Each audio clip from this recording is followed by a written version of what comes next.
Okay. Hello. No intros. We're just going to go. Not doing any of that nonsense. Maybe I'll get to it. Maybe I'll come back to it.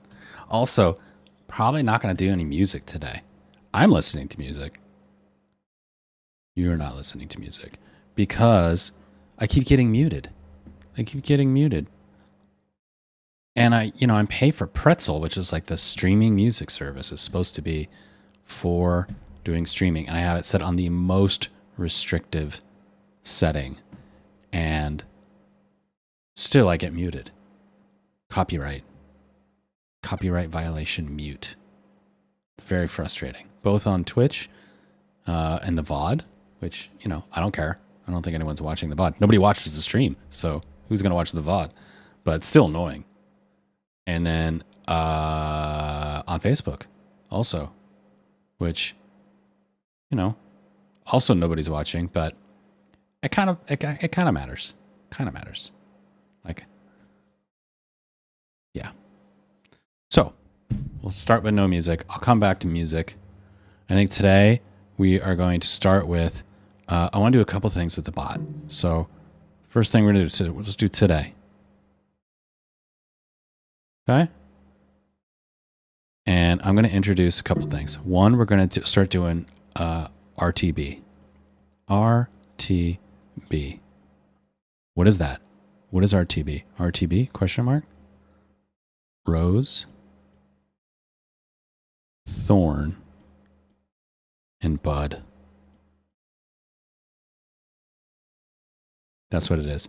And I'm going to explain this. So first we have to explain it. Explain it.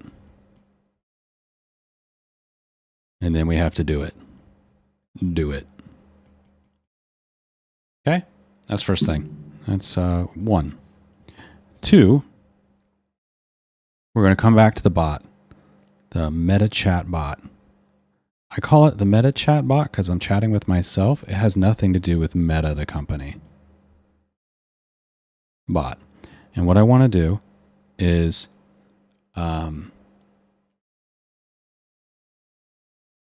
enable text to speech.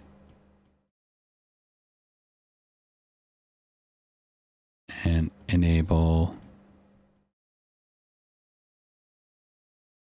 skip chat.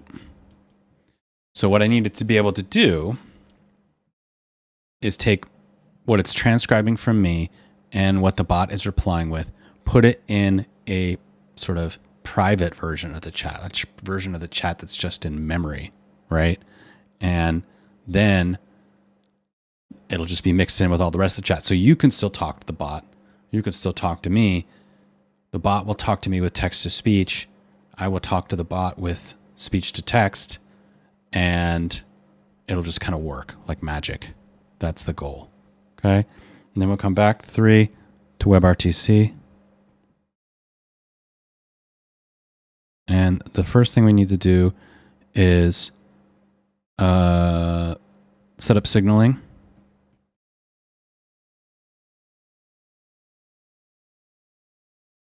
As a message queue. Message. Message. No. Message. Q-U-E-U-E. It's my favorite word. 5 letters, 4 vowels, all of them silent. It's the best word ever. All right. Set up as a message queue. And then introduce ice peers.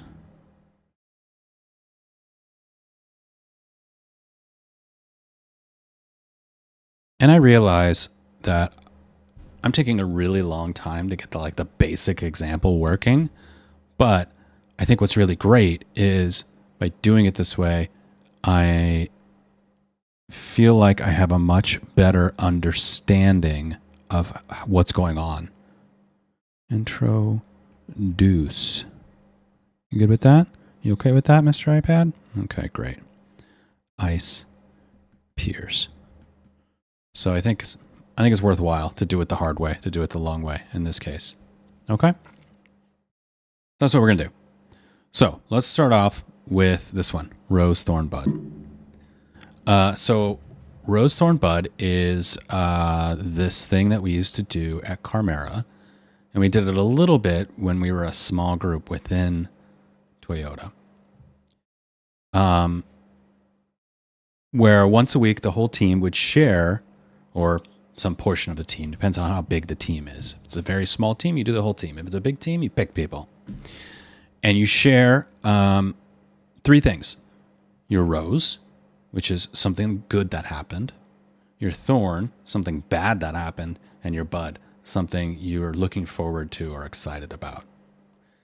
And we would have a weekly all hands every week. And we'd go around and people would do their rose, thorn, bud. And it was a really good way for people to kind of just check in with each other and kind of get to know each other and feel like you are all part of a group together. And when this got introduced, so my co-founder introduced this. And when he introduced this, I hated it. Hated it. Did not want to do this. This is stupid. I don't want to share. I'm not in kindergarten. I hate it. Hated it. But I went along with it. I went along. I played nice. And then I grew to really, really like it. I really like it, really enjoyed it. Not only did I really enjoy doing it every now and again, but also hearing about other people and what they're up to, and like kind of getting a slice of life from everyone. And they would kind of mix in like, oh, I did this on the weekend and it was fun. And then I'm also really interested in this thing work-wise, and I'm really excited about this work thing. And so it was a nice mix of the two. So that's the explain it. So let's check this off. We'll do a check mark. We're just gonna cross it out. Whoop. So my rose, thorn, bud. Okay, I haven't actually thought through this at all. Usually you kind of like plan ahead. I haven't thought through it at all. So we'll take a little. Well, this guy over here and my rose. Let's see. Well, yesterday was fun. It was fun streaming again. So streaming as a rose. That was fun. What else happened yesterday? It was a good day. It was busy. I actually like 3 meetings for a day where I don't have a job. Why do I have 3 meetings? But I had like 3 meetings. But it was good. Enjoyed that. So I would say it was a productive day. Productive. And then what else? I've kind of like gotten tired of all of the Marvel and Star Wars and superhero and all these kind of shows and movies. But I was like, fine, I'll finally watch Acolyte. And I did. And I'm slowly making my way through it. I'd watch one episode every now and again. And I finished it yesterday while I was making dinner. And I was like, oh, you know what? That was actually pretty good. I'm kind of looking forward to season 2. Kind of looking forward to it. And guess what they announced today? No season 2. Of course. Right? That's all right. That's Thorn. We'll make that a Thorn. Thorn. Acolyte. S2. That's fine. It's not a big Thorn. If that's all I'm worried about, then I've got a pretty good thing going. What else has been annoying? It rains forever. It's raining a lot. It rained yesterday. That was annoying. Also not a big deal. I'm not even gonna put it on there. Yeah, I don't have much to complain about. I haven't slept well. Sleeping has been hard lately. It's been rough. But last night I slept well. So I'm gonna put that under Rose. Sleeping. Sleeping. And Thorn. Sleeping is unreliable. Okay. And then Bud. What am I looking forward to? One is getting this bot. I'm looking forward to playing with the bot. I'm having fun with the bot. And the other is getting somewhere with RTC. It feels like I've been on this like train of getting the basics working forever. So getting the bot working. Or no, getting the RTC working. RTC working. All right, that'll be my rose, thorn, bud for today. And then I'm going to try to do that every day. We'll see. All right. So we did it. Hooray. Okay. So let's come back to the bot. Let's open up our guy. Let's go over to this thing and we'll open up this guy. And we're going to close this folder. No. Oh my God. Close you.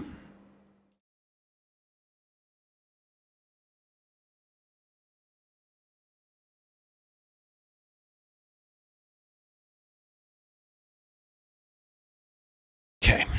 Now, what we're trying to do here is, so the way this thing works, let me like quickly break this down for you. In fact, let's do it like this. I really like this like format where I get to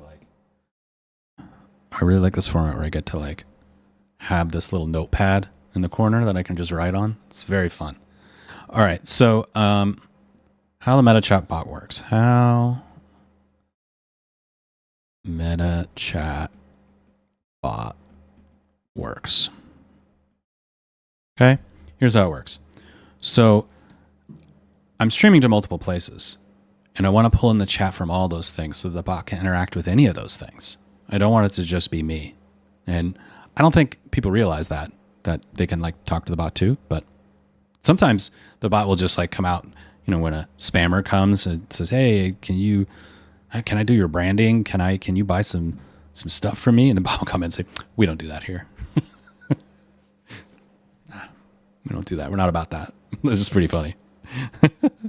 So all that chat. So let's say we got YouTube, we got X, we got Twitch, we got Facebook. All these chats, they come into Restream.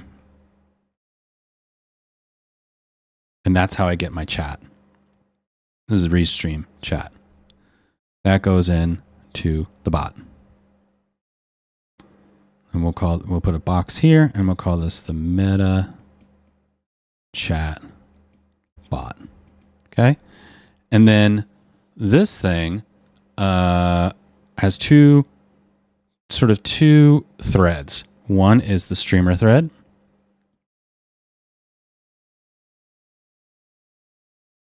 And the other is the chatbot thread. Okay. Now, the streamer thread talks to rev.io, which is how I get the transcripts. That's how it gets my text. And then that sends that, oh, I'm out of space. Oof. Okay. That sends that to, how am I going to do this?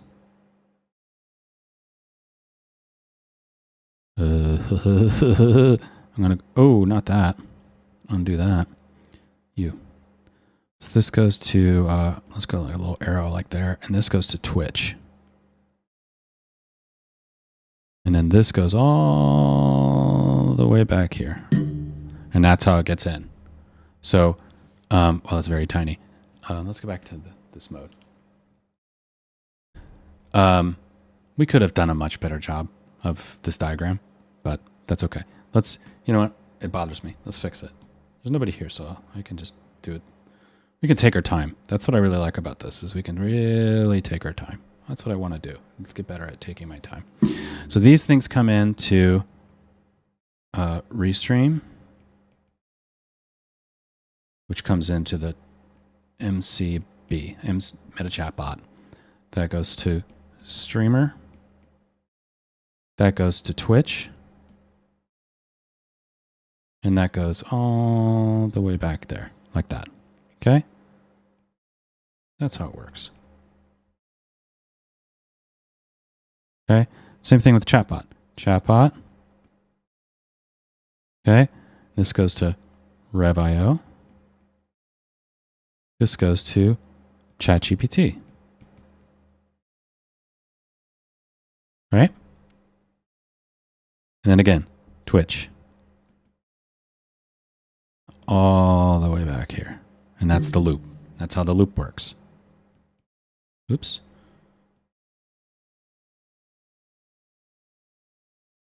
Now, what I want to do is be able to configure it either way. So I can say, hey, I don't want the bot to talk to Twitch. I want the bot to do text to speech. And then this should be optional. I can nix this if I want. Or I can nix this if I want. And same thing here. And if I nix these things, then they need to have a way to just go straight back to the chat history that I'm keeping in memory. So that way, the interactions still work. So it won't show up on the chat,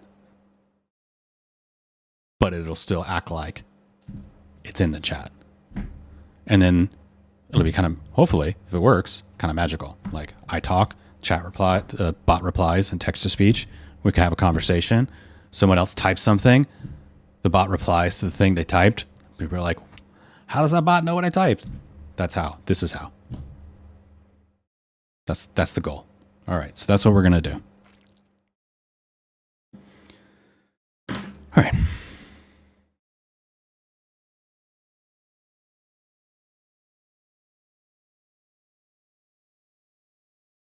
Okay. We'll just leave that there. Maybe somebody will ask about it. Probably they won't. All right. So, no, we don't want Firebase. Yeah.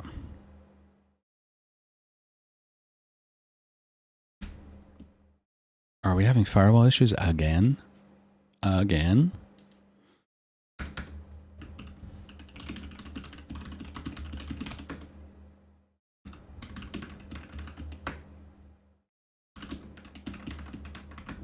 We sure are.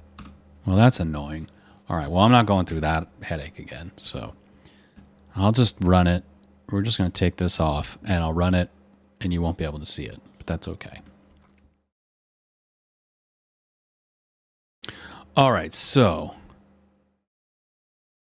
in MetaChat, we basically have three things. We've got our chat, which is you think would be the chat log, but it's really, or the chat history, but it's really just a log of the chat.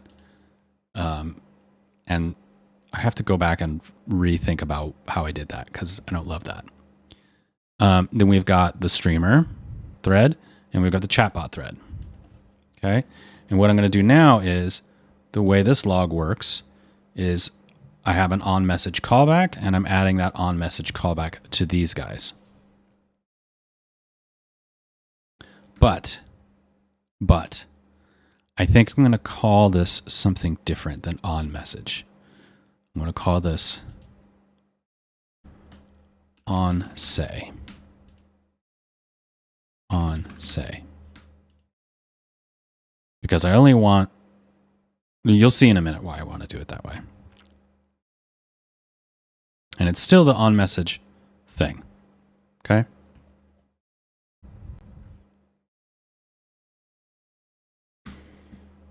Okay. So now let's start with the streamer one. In here, we've got on say. Self on say is this. And what I've changed here is this piece. So now I've got a new config, send to Twitch, fallback is true, and they only spin up the OAuth and the connection to Twitch if I'm going to use it. And I only use the connection to Twitch to talk. I don't listen there. I listen on Restream.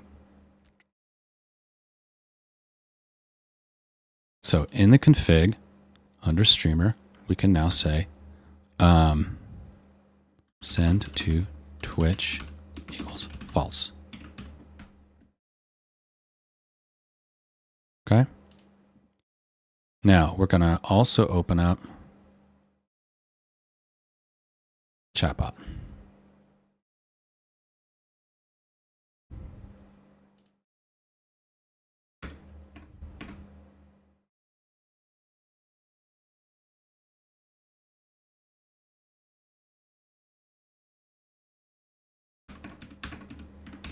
Okay, and we're gonna OAuth, none, Twitch, none. So again, if we're using send to Twitch, and this is chatbot section. On say, self on say equals on say. Okay. Now, here's why I called it on say and not on message, because there's already an on message in here. And it's going to be a little weird because the way this chatbot gets its messages from Restream is through this callback. So this callback will chain to this callback, which passes into the chatbot, which is where the history is actually being kept. I'm only storing the history on the chatbot and in a log.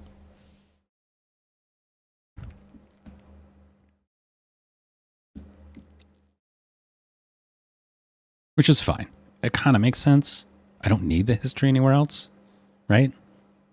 So it's fine. All right.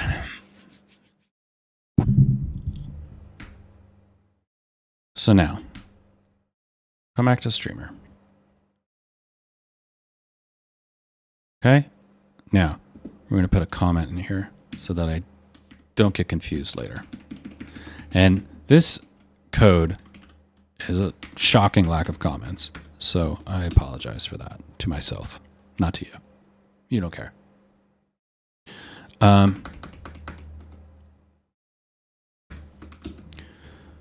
If we're sending to Twitch, we don't need to call on say, since the message will come back through Restream.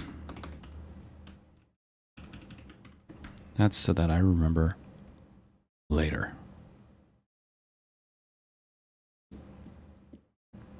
Okay. Very good, very good, very good. Okay.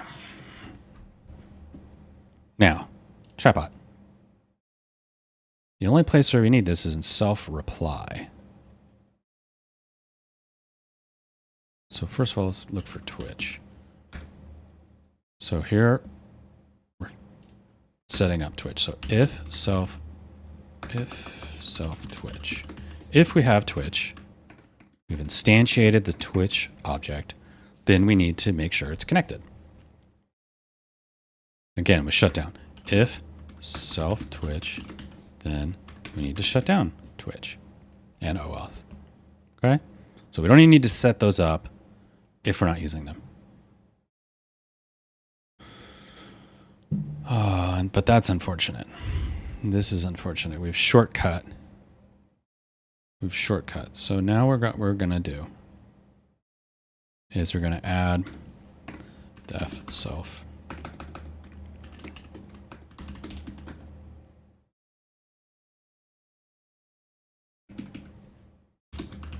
If self Twitch say and I think this is like a message. Chats. Okay.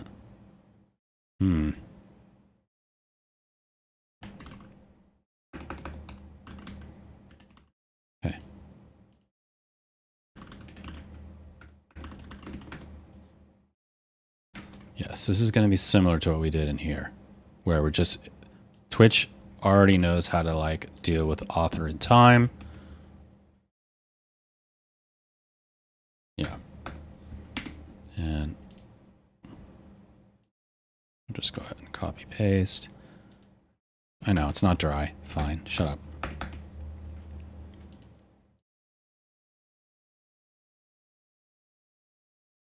Okay.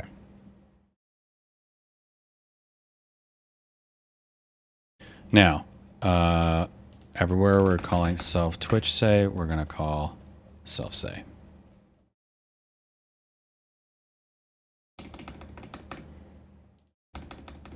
I think it's better to do this by hand, just so we can take a quick look at the code. Okay. That should work.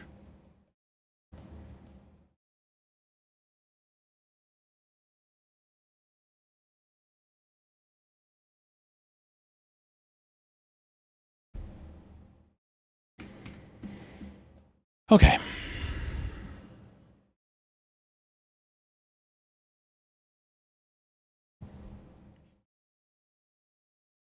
Now, the other thing that we're going to need is the text-to-speech piece.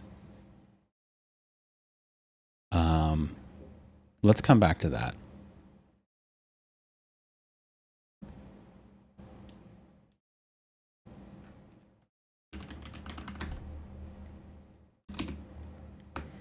Do I run this?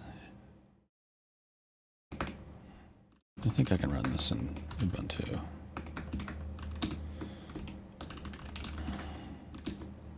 All right.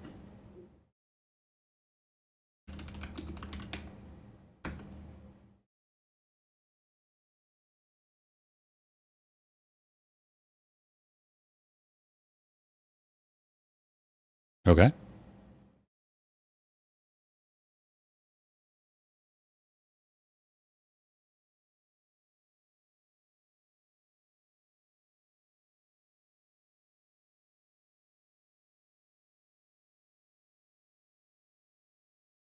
Okay. So now the bot is sending to the text, but I am not sending to the text. So we'll still see his responses in the chat. See, it's working.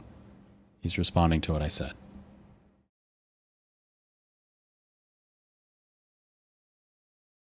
Hey, bot, what's the weather like today?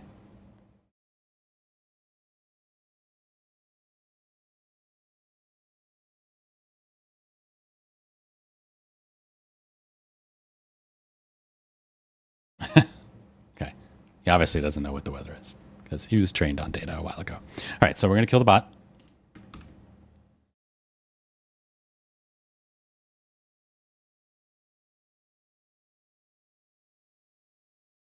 Okay. Now, we need to figure out a text-to-speech solution. So, but first, before we do that, I need to take a quick break. You know, I just got on, but too bad. All right. So we're going to do this. No, this. And we're going to do this.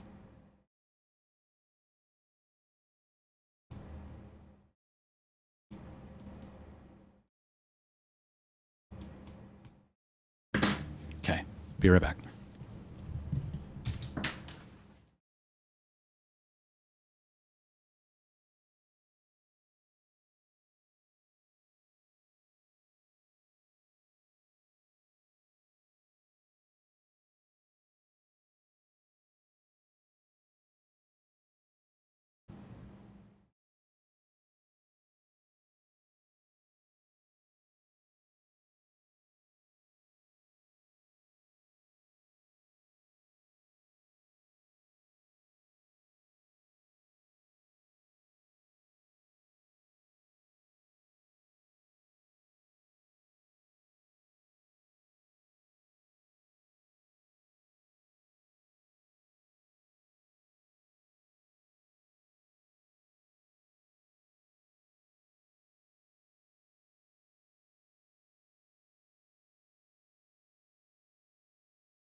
Okay.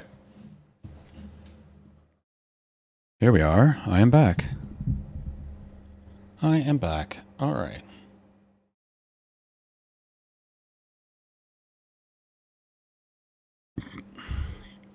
Ugh, what a mess. It's fine. That's fine. Okay. I really wish I could play music reliably on the stream. Because it must be really weird to just be like quiet and then I'm like boogieing out. If you want to listen to what I'm listening to, just put on bass drive. That's like what I have on 90% of the time. Whenever I'm coding, whenever I'm working. Time for bass drive.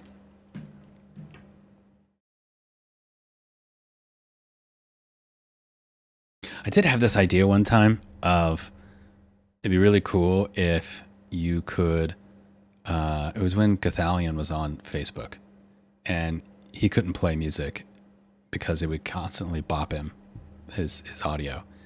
And so he really struggled with that. And I thought it'd be really cool if you could just play whatever you want, not have it go to the stream, but also have a link to what's being played in the stream, and viewers could click it and it would like sync up the music. So you're hearing the same thing at the same time, or roughly, doesn't have to be exact, to kind of get around that. But anyway, maybe sometime. Maybe if all this works, if the RTC thing works, I can add that to it. Okay, where were we? Right. So that part's working. We have to find a text-to-speech solution for Windows. So, and I think, honestly,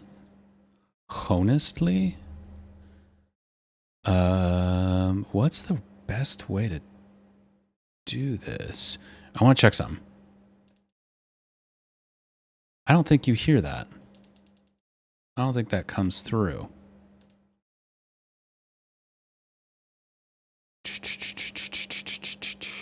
Okay. So what I will need to do is the text-to-speech is going to need to go to a specific place on my audio stack. Yikes. All right.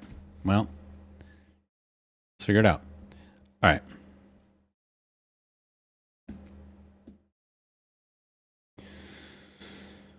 I think what I'll need to do is I think I will need that SSH working again, because this is going to be really hard for me to do on screen if I can't actually SSH into that machine. So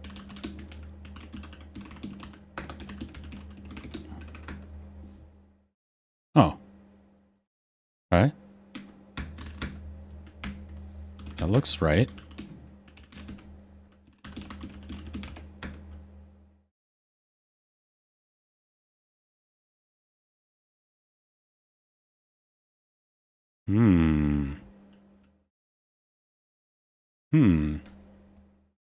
That's interesting.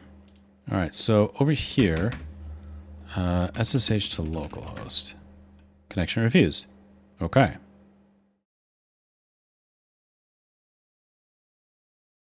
So it's not running. It's not running.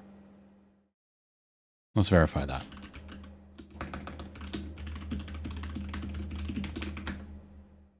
Connected, but disconnected. You know what I think that is? You know what I think that is? Yesterday when I had to set up SSH, now I'm running Windows Subsystem for Linux, WSL2. And you have to set it up so that you're specifically sending certain ports from Windows into your sort of WSL environment. And so I set that up.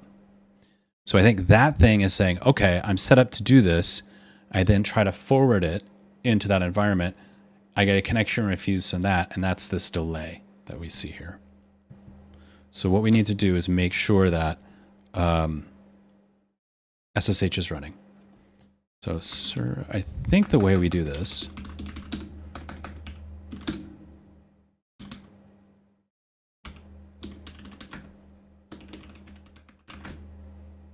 fat fingered that one. And I know you can't see this. Okay. SSHD is running. Aha. Very good. Aha. Very good. Okay. All right. So now what we need is a good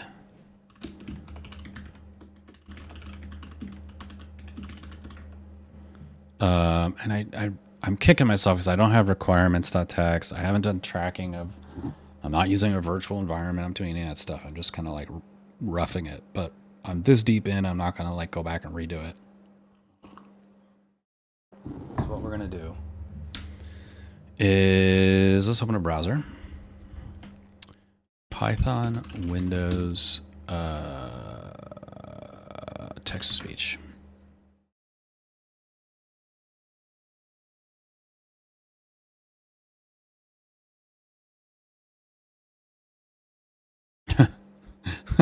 All right. This code is mostly from PyTTSX3, only because the repo PyTTSX3 does not update for years, and some new feature I want is not here. I cloned to this repo. Feature? Okay. All right.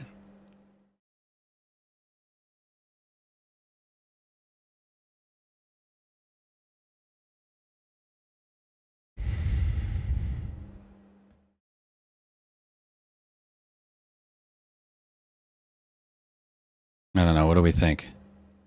What do we think? Go with the thing that's abandoned? Or go with like the sketchy, I just cloned it and added a new feature?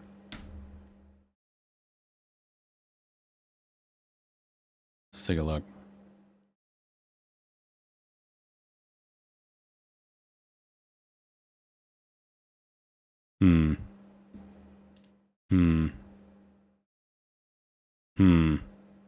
He hasn't touched it for a long time either.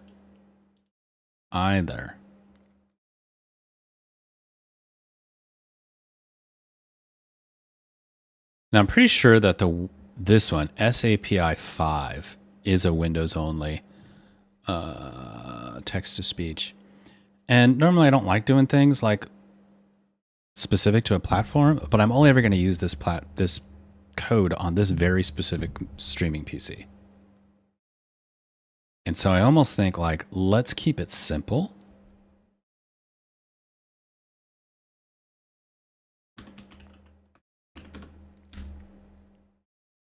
And it'll use the Microsoft Speech API.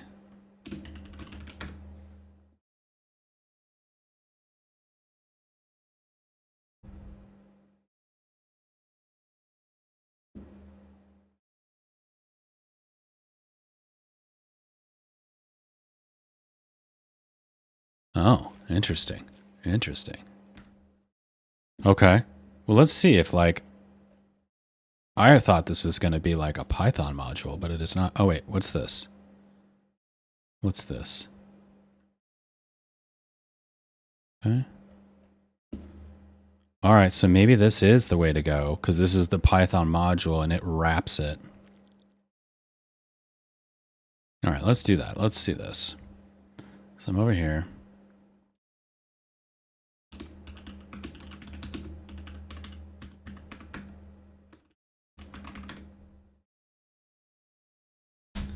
I did it.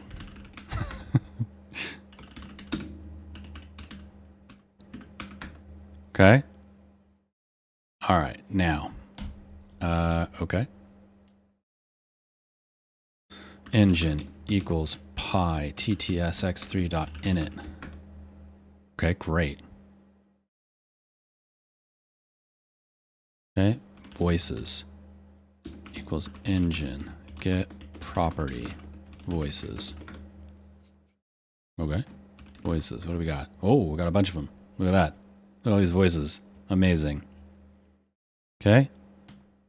Engine say hello world.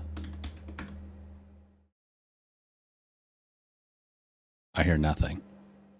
I heard nothing, and I know you heard nothing.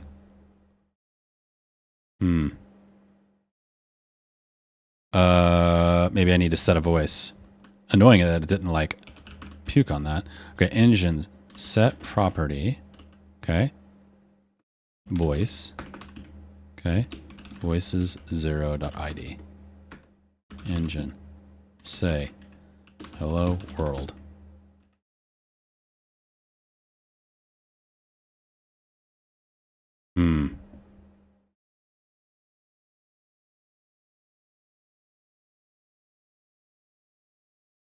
Okay. Print engine, get property volume. Volume's 1. Rate. Okay, great. Good enough. Good enough for jazz. Oh, run and wait. Okay. Engine, run and wait. Aha. Now things have happened. Okay, cannot find sound card 0. Oh, shit. That's horrible.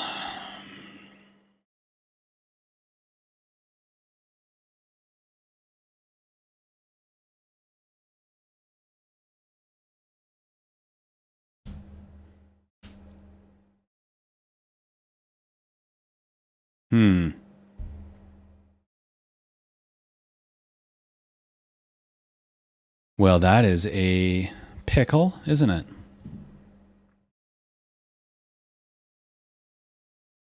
Oh, it's just like A playing.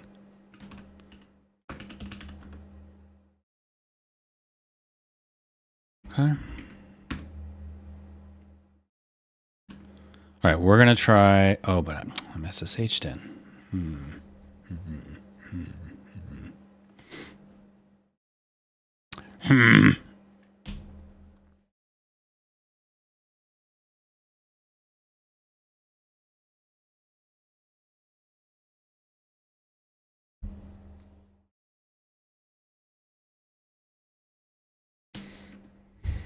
What can I do here?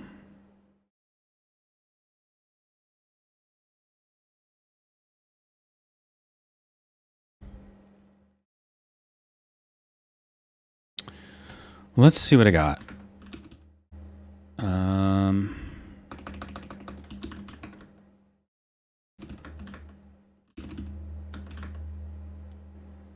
right.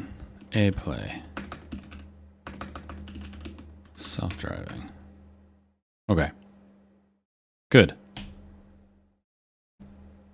That tells us that we have an ALSA issue. Okay, so let's search for that. Can't find card 0. WSL2, ALSA, can't find card. Oh. Okay.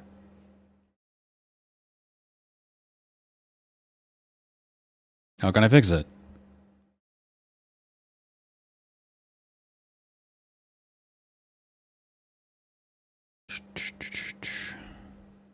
So the short answer here is nope.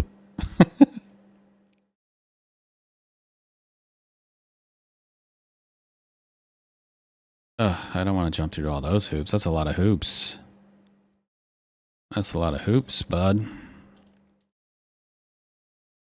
You know, but here's the thing. Here's the thing. I'm definitely using audio, and I'm pretty sure it's ALSA, because that's what this thing does. Pi audio.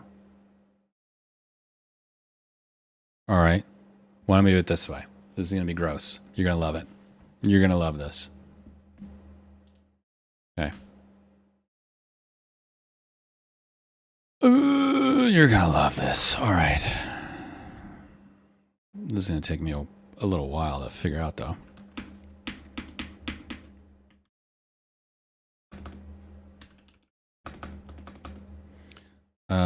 So let's go source. Okay, meta chat. I'm going to make our temp directory. In this temp directory, I'm going to go Python 3. Okay, I'm going to import pi ttsx3. Okay, great.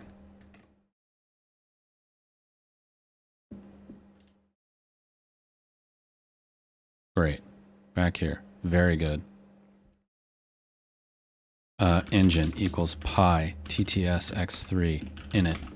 Okay, engine say, I will speak this text, just like that. Okay, now instead of engine run and wait, we're going to engine save to file. Save to file. Oh, what is this? Save to file and the right test mp3 engine run and wait. No FFmpeg. What a jerk. Okay, not a problem.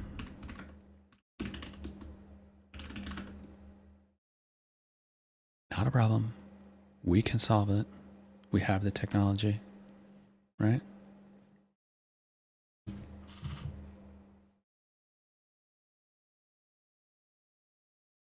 Let's move this over here because this is all behind that thing.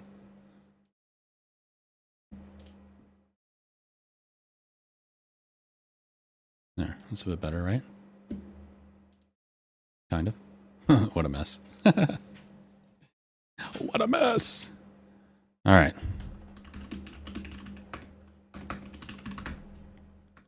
Do our updates, do our upgrades. Fine, fine, fine. Good, good, good. Fine, fine, fine. Good, good, good.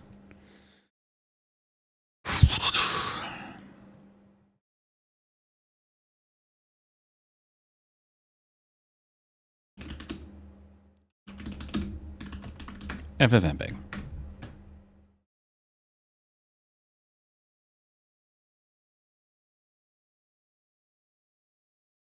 This is a pretty dope PC. Did you see how fast it just built FFmpeg? I actually didn't build it. It just installed it. That's true. But still, it was pretty fast. FFmpeg. Great. All right. Great. Here we go. Do this again.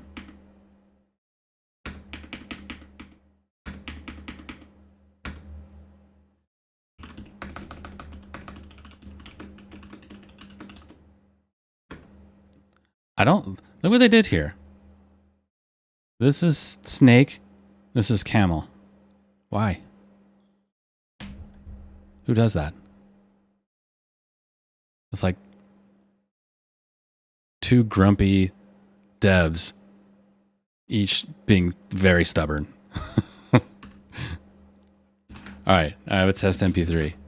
There it is. Look at that. Look how great it is. Amazing. Now I gotta figure out how to play it. So we are using Pi Audio. Pi Audio presumably can play it. Right? Does Pi Audio only record? All right. I don't remember. So we're going to go Python 3. Import Pi Audio. Help Pi Audio. Cross-platform audio. Pi Audio uses Python to play and record a variety of platforms. Great. I'm excited about that. I'm very excited about doing that. Okay.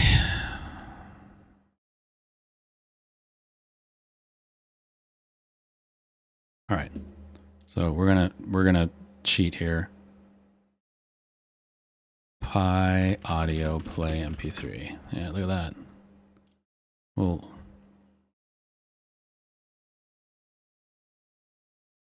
here's the short answer.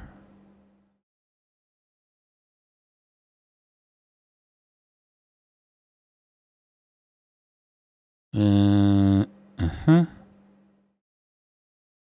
I gotta get another thing. You can't just play MP3 out of the box. That makes sense. It's just an audio interface. So then I gotta have like a whole player thing. What a shitbag. All right, so here's a question.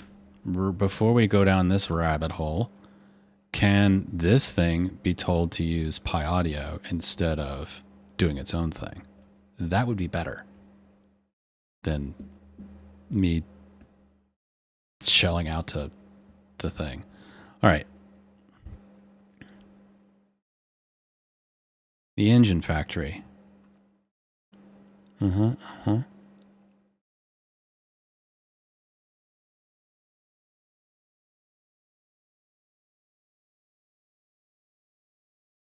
Voice metadata.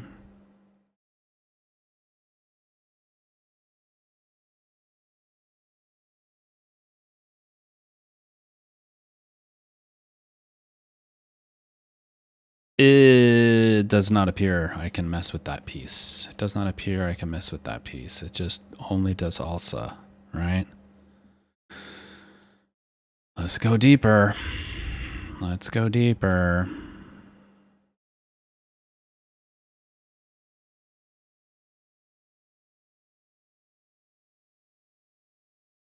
Self proxy say. Okay.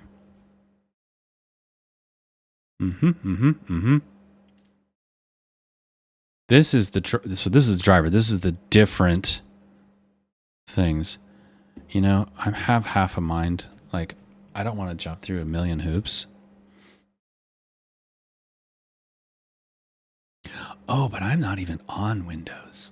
This is WSL. Right? So I don't even think I can use that thing. I have to use like eSpeak or whatever. Doo-doo. I think this thing actually still, I have Python on both sides. I think it could work on the other side if I want to do it in Windows, but I can't SSH then unless I then go and it's all, what a mess. Come on. Come on, man. Let's see if I can do this. Because I have a feeling the best one to use is going to be this SAPI 5. SAPI 5 WSL.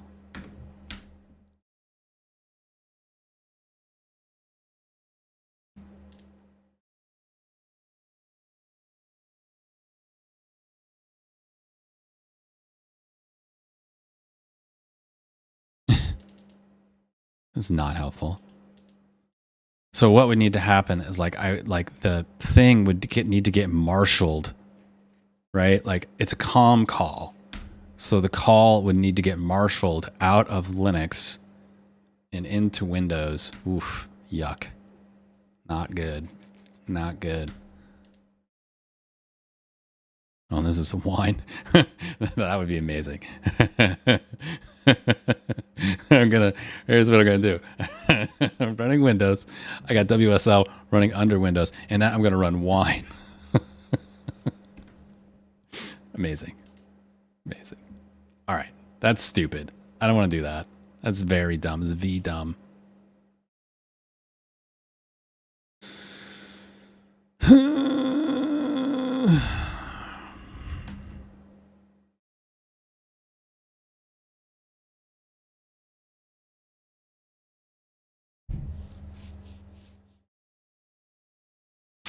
It's always something, right?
Snack Sound Toolkit.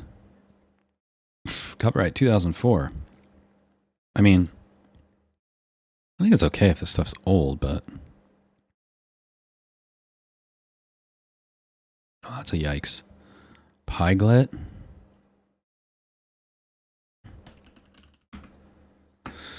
All right. Pip3 install Pyglet. We're just going to throw shit against the wall now. Oh, whoops. Fine. You know what? Do it in both.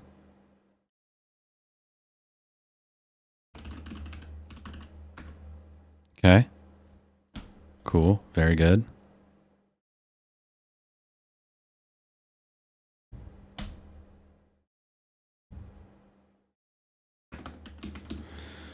Pyglet.resource.media. Oh, I already hate it. Test MP3.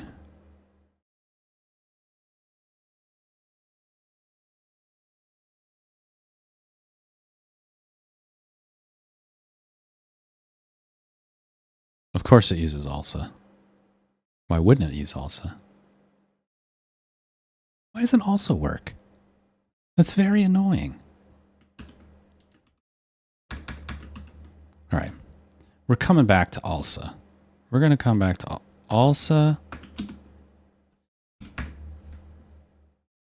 Okay. Surely. Enabling and... Okay.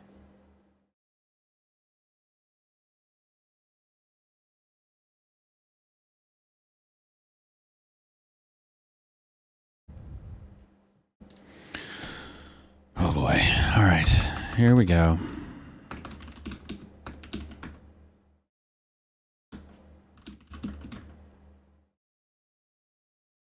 So what is running on here? It's got Pulse Audio. Pulse Audio's on here. Okay.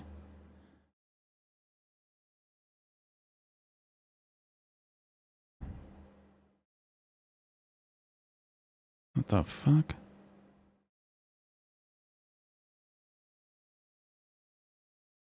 Fucking yikes, bud.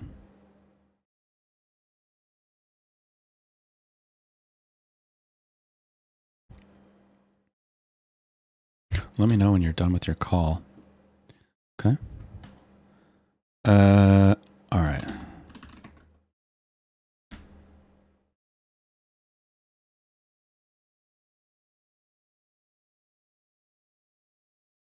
So I feel like I should be able to just like enable a module in Pulse Audio to do, look at that. There it is. Also sync and also source.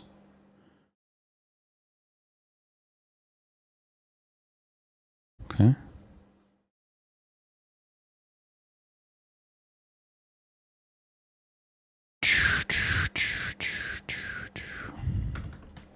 All right.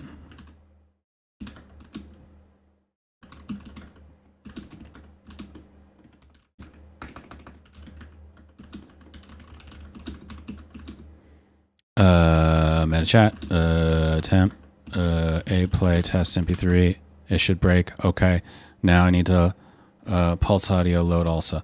Pulse Audio load also module. Look, I can even do it as my user. Fantastic. Okay, how can I just do it like right now? Like I just want to run this thing. You can edit config pulse default PA. Blah blah blah blah blah. However you want to may want to look at the low. Okay, great, very good, so great. Love that for me. Test use pulse audio.k or kill all pulse audio to kill the current pulse audio, and start it again with pulse audio VV. All right. Okay, so we're gonna test this, and then I gotta take another break because I'm needed. I'm needed. I'm required. All right. You know what? We're going to start up a new show because I'm tired of your config. .config. All right. Make their pulse.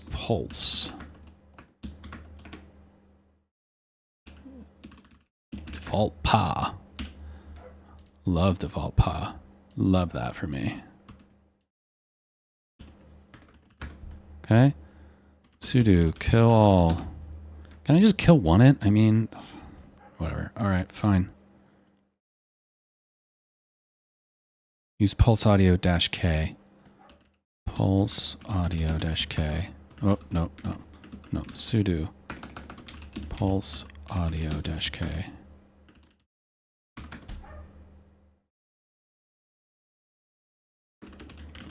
The hell you say? Bro.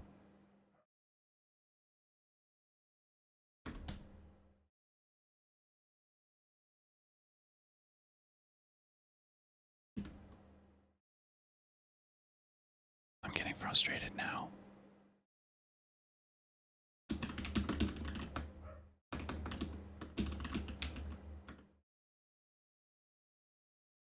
I'm getting frustrated. P-kill name process. Hey, Greg. Good to see you.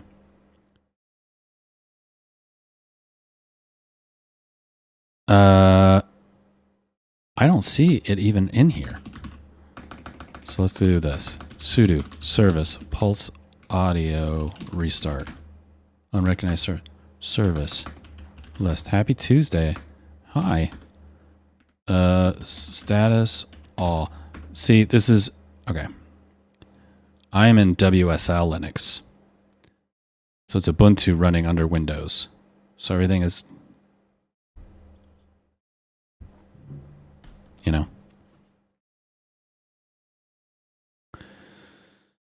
And I don't actually see a service for audio. So what we're going to do? Pulse, restart pulse audio WSL2.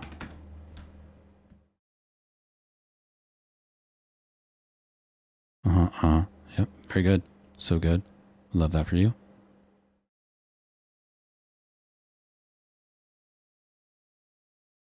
No. No. Okay.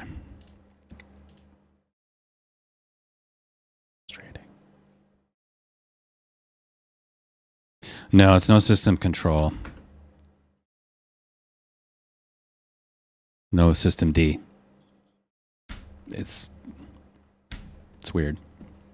All right, so here's what we're going to do. We're going to use a bigger hammer. An even bigger hammer, the biggest of hammers. And then I got to take a quick break because I am needed. Okay, so first we are going to go restart WSL2. Just restart the whole thing.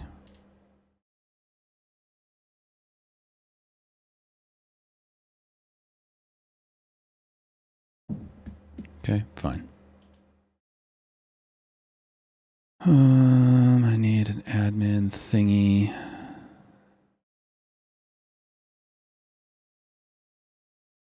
Fine, close. Oh, I hate you. All right.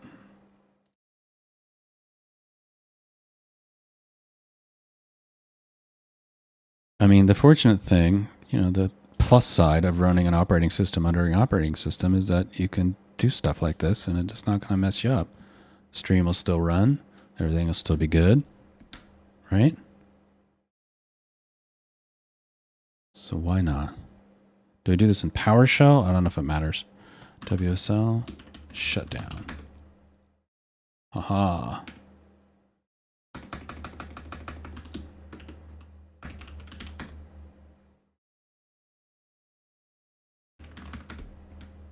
Okay. A play. All right. Let me just test something real quick. Streaming source meta chat temp a play. Oh, it made a little fart noise. You guys didn't hear that, but it made a little fart noise. So, that's better than what I was getting before. So now we have some kind of sound. All right. So what's going to happen next? We're going to go new page again. And we're going to go to this one, the focus. And I'm going to go here and put my big highlighter on, put it in bright green this time. And one more second.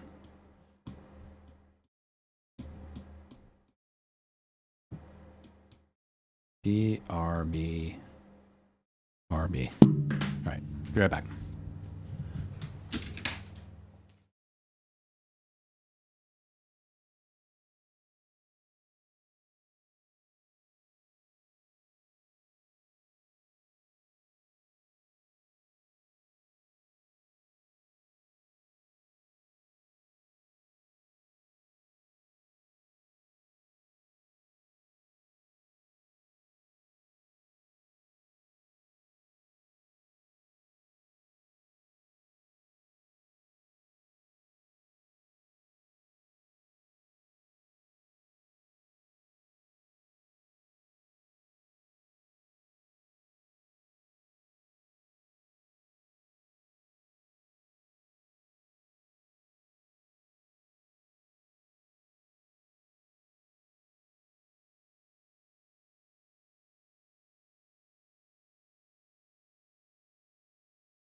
Hoi.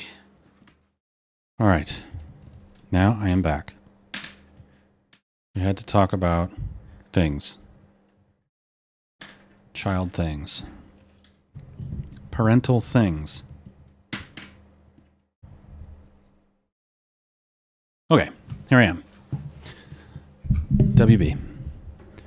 Okay, so we will go, what's the best way for me to just go back to the other? You know what? I'm just going to delete this page because it's a dumb page. Move this page to the trash. Oh, there it is. Go to page. Okay, now we're back here.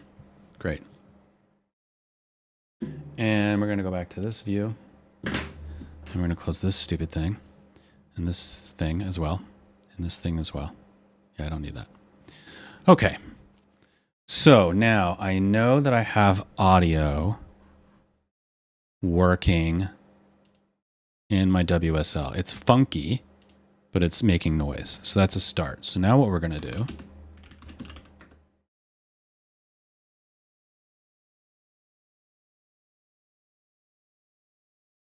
I restarted WSL. Restarted WSL. And I don't know how to auto start. So we're going to go sudo service start SSH. Shut your mouth.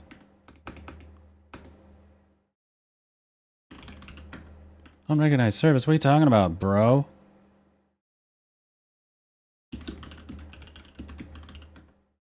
I have it in init. Fine, I'll do init then.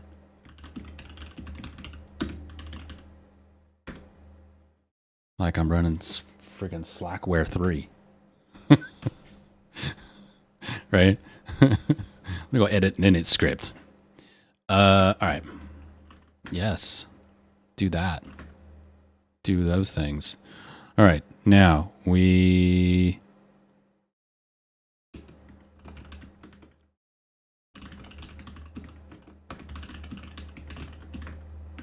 Dude, come on, man.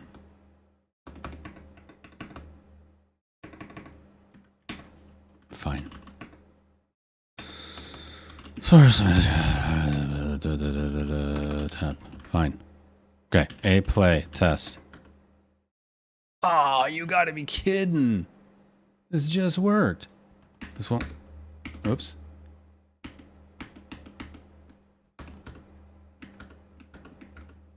Okay. Doesn't work when I'm in SSH, which is weird. That's weird to me. I don't know why it would care.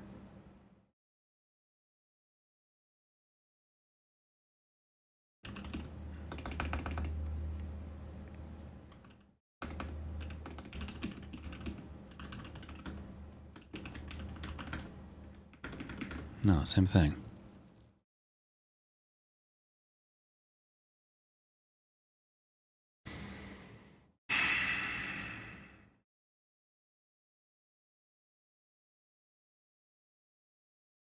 All right, well, I don't want to spend the whole session today debugging audio garbage. I'll say that much. So what might have to happen, what we could do, I could do local window capture, so you could see it that way. But when I tried to do that with terminal, it was not good. It made like crazy mouse pointer stuff. No, I don't want that. So what we're going to do is settings on the terminal. And we are going to change rendering. Use the new text renderer.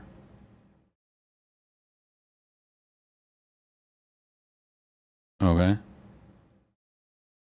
So we're going to turn on software rendering, which is, you know, oh no, my terminal is too slow, right? Okay. So now I'm going to go, we're going to add to this a window capture terminal.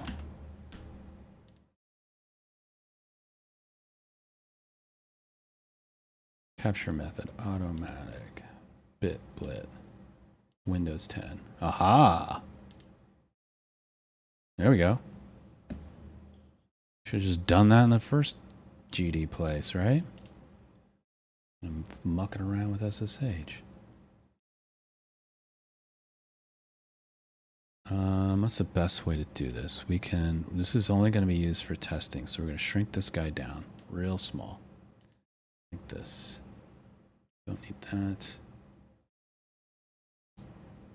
And I want, like, proper one. Like this. How's that look, guys? How's that look? Huh? Then we'll take this guy. We're going to put him down here. All the way at the bottom. Fine. Let's lock that in. Okay? It's always something. All right. So now, what we want to do. Did I close all my browsers? PyTTSX3, right? PyTTSX3.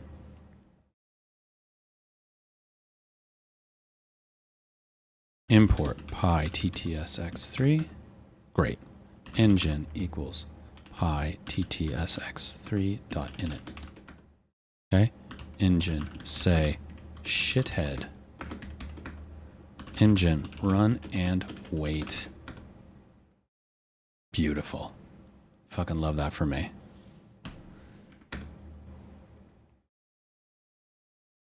Okay. Now, you can't hear shithead. Unfortunate.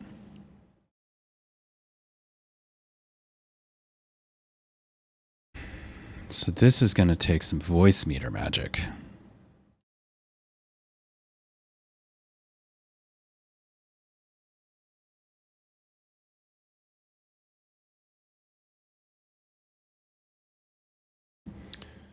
Okay, so we're going to mute this.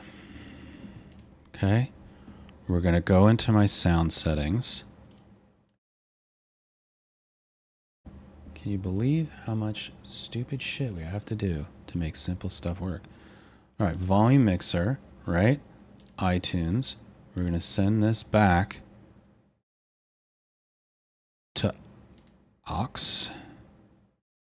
which means I will stop hearing it and you will start hearing it.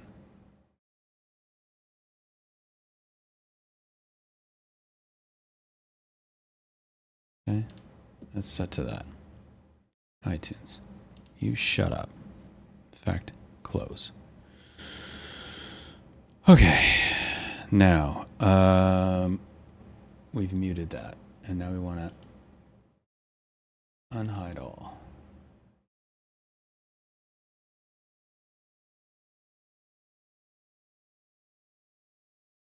We're going to change this. This is going to be input. Unmute it. Okay. Shithead. Haha. Can you hear that? Can you hear me on the stream? I think you can, pretty sure. Can you hear me on the stream? You can, right? Maybe somebody's there to verify. I think it's kind of quiet though, right? A little bit quiet.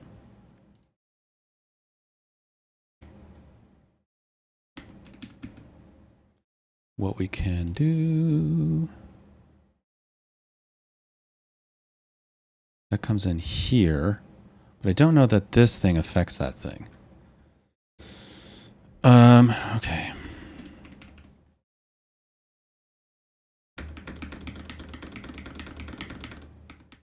Can you hear me on the stream?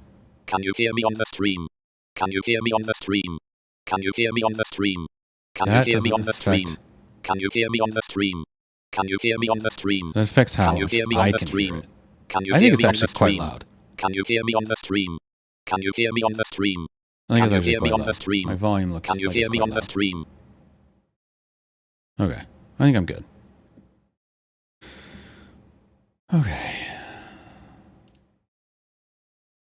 All right, well, we're doing it live. Okay, so now we have that. We have that. I need my music. I can't do anything without something. Okay, so now I can hear music. You cannot. I'm sorry. Coffee time. Okay. And we'll mess with voices and all that kind of stuff later. I just want it to work now. So now,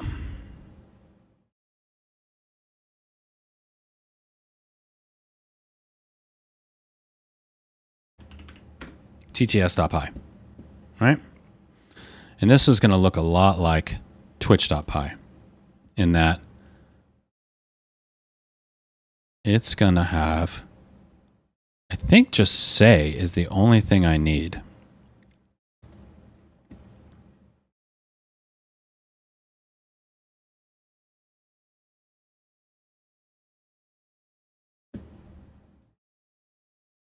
And I don't know if I want to run this in a thread.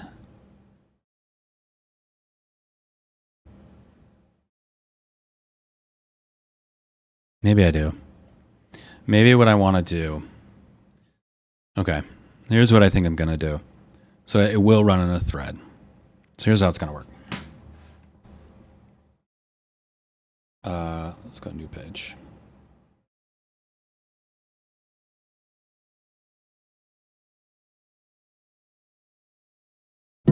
Oh, this one. Okay. So,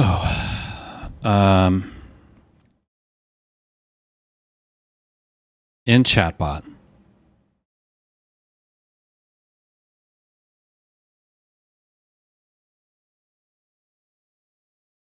we've got this say, right? And if it's configured to do text to speech, then in here, it will also do the send to text to speech. Now, when we say on Twitch, it just immediately ships it. I believe this is running in a new thread, but where's the loop? Oh, this is for the web service. So it's not even using the thread for shipping messages. But for the text to speech, it's going to be slow, right? Like it has to say the thing. So what we're going to do is throw it in a thread. We should actually verify that. We should actually verify that before we move on from that.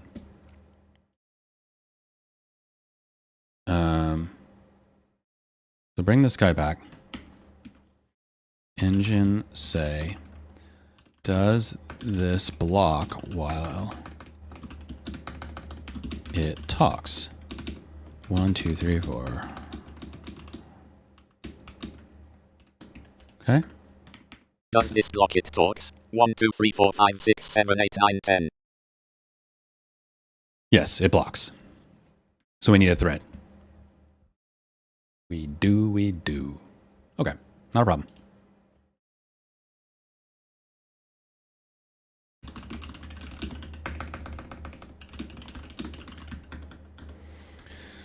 All right. We need these things.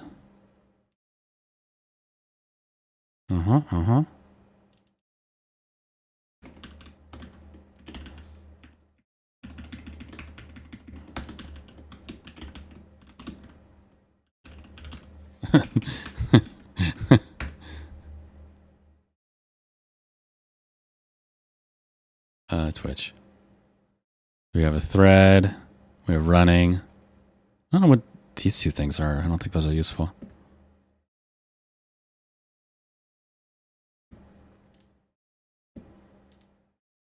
And we've got Q.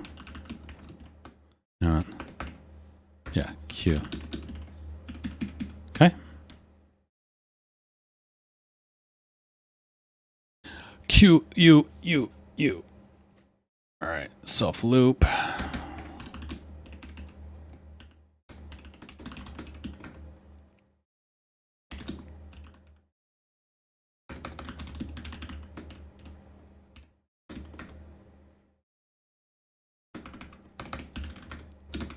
Do it.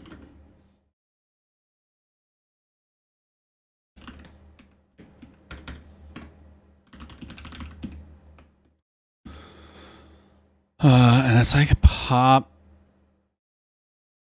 0, right? We want to pop 0. It's not a stack, right?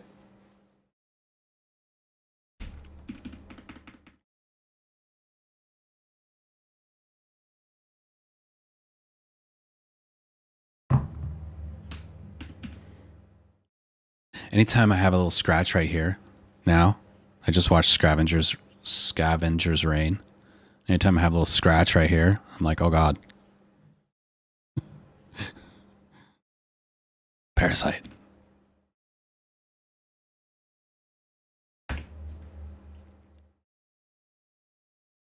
We don't need name and channel. Don't need those things.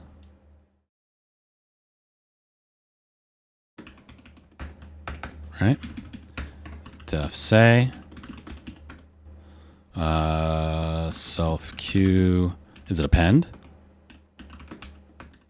Message. All right, I'm gonna call this text because I call it text in other places. Okay. Cool.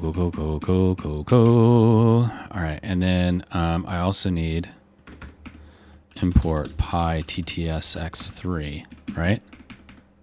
Now it says I don't have that because I don't on this thing, but that's okay.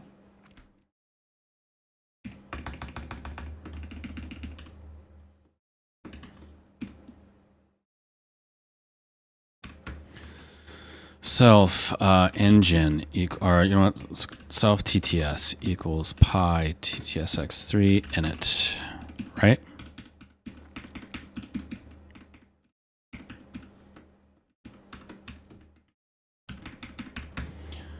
Text equals this pop, right? And then self TTS, what was it? Say, text, right?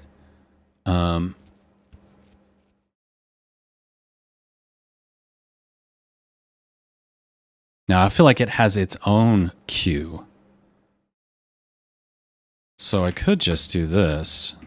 I mean, wait, let's just see something because I would be dumb.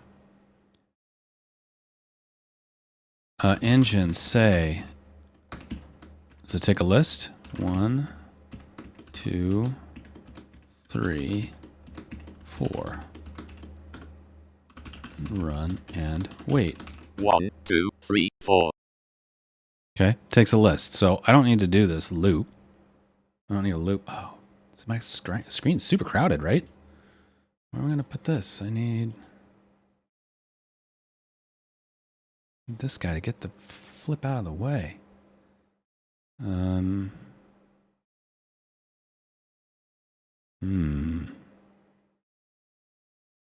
put this here and I'll put this up.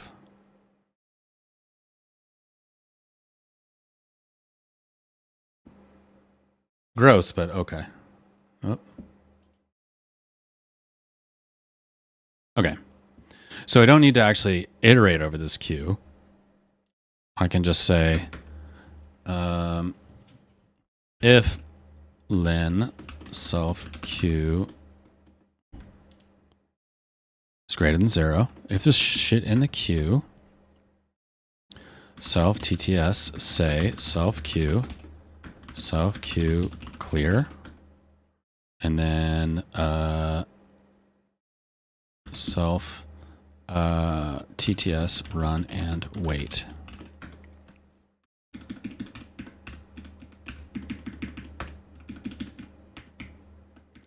And I believe this needs to be a while loop. And I think I want to see how I'm doing it here.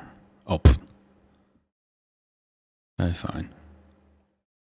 You know, let's take a look at one of these other ones. Is this a thread? Yes. What does your loop look like, sir?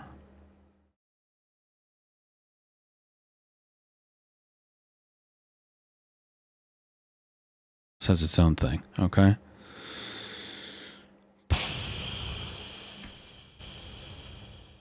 You a thread? Yeah.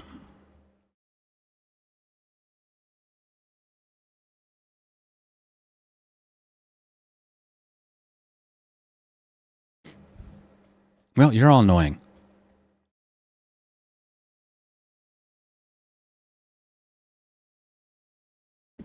Fine.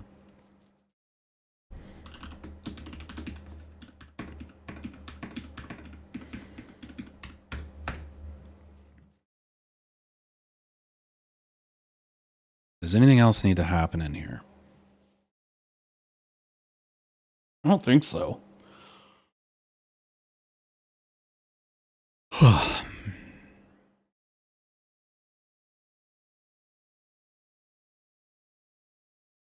Okay.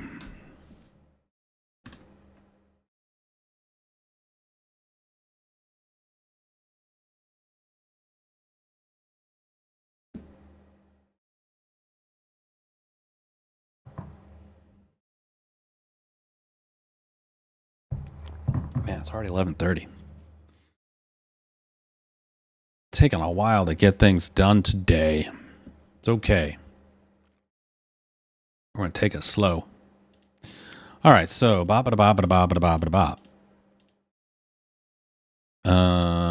So now in chatbot,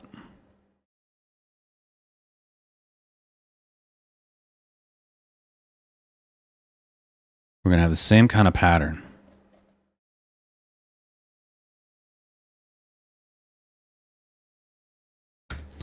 From TTS, import TTS app.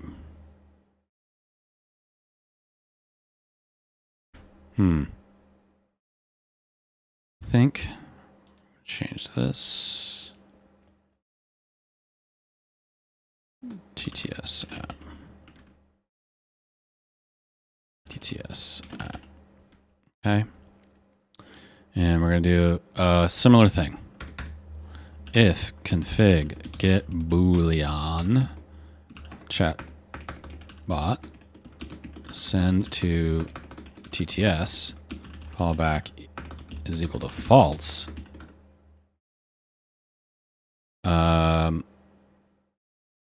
Self TTS equals TTS app. What does self TTS app take? Nothing. So I don't need shit from you, it says.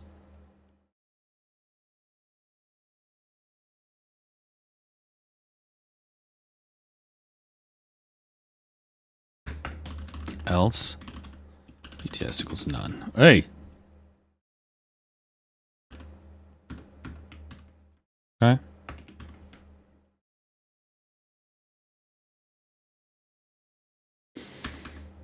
And what I want to do also is just rearrange these a little bit.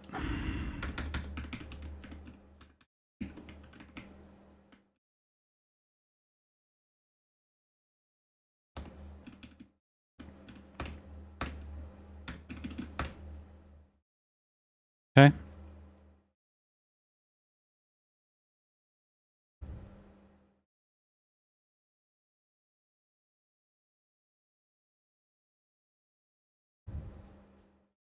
I think that works. All right, now over here, before I forget, I want to go into this, go into this, go into this, turn off this, save that. Still works. Okay.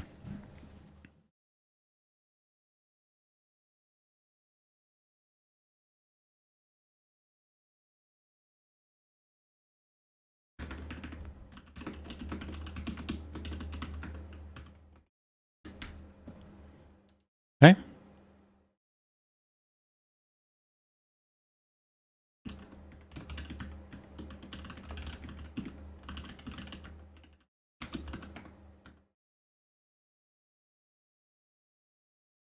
Okay.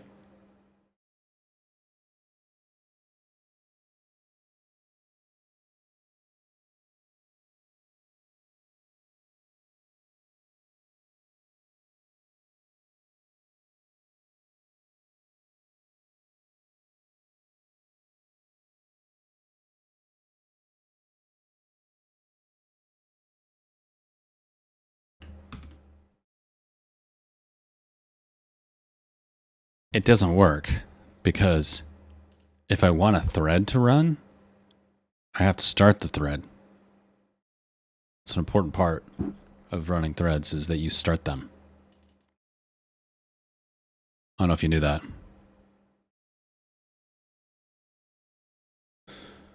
All right.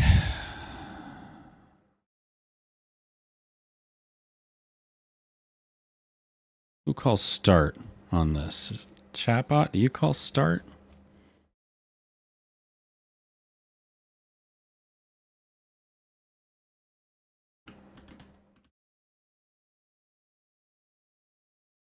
Yeah.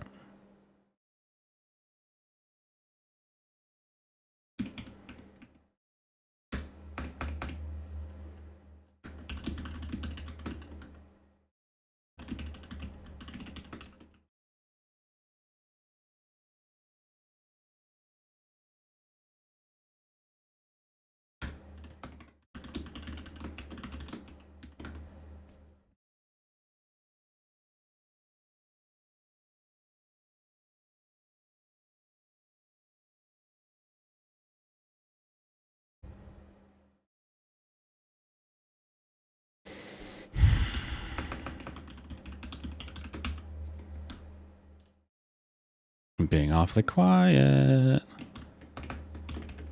F starting TTS engine. Yay. Okay. Self running equals true. Self thread start.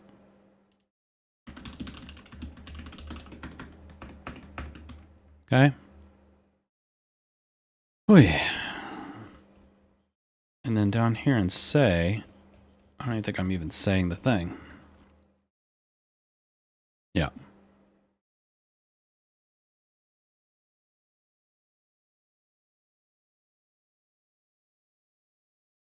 All right, so I still need this if else, because if I'm not saying it to Twitch, I need to do this to make sure that it gets into the log so that it can be reacted to.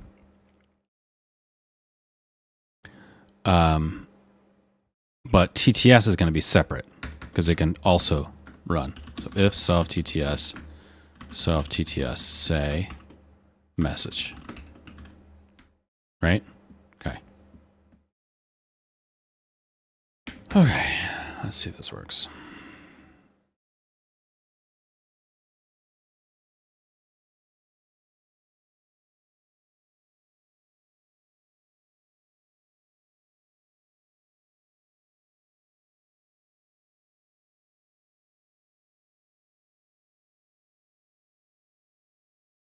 Self thread start. Self TTS start. All right, let's go back over here.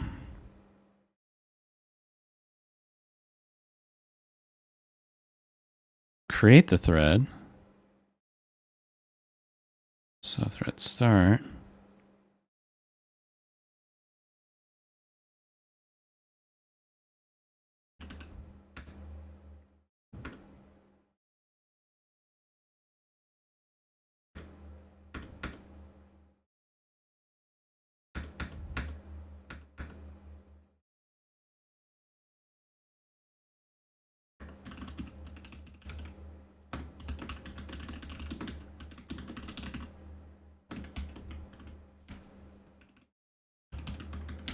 I don't see how it would have started it more than once. Chatbot ensure connected. Soft TCDS start. Oh. Yes. Because in ensure connected, I check if it's running and I don't here. So if self TTS and not self TTS running, then start it. Don't start it every time. Right?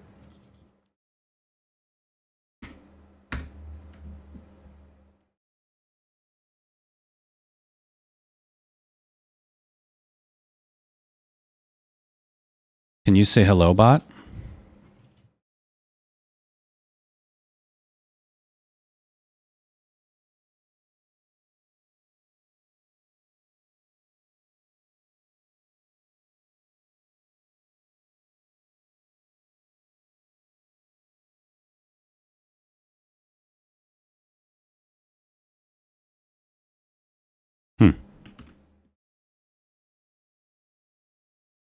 Okay.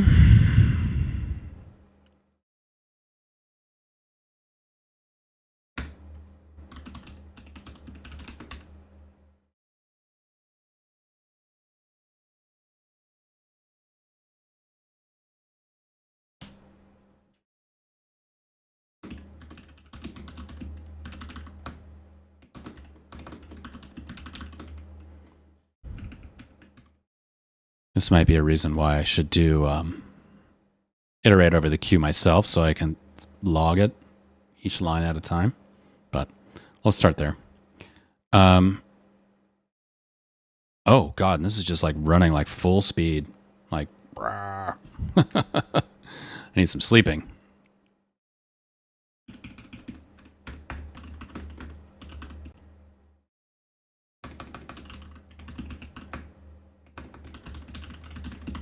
Is there a self-thread sleep? No, I think I gotta sleep. I gotta do this time.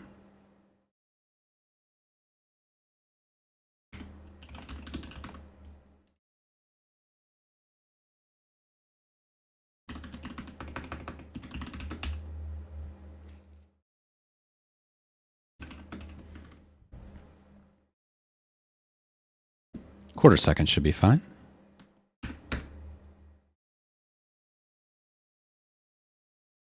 Check, check.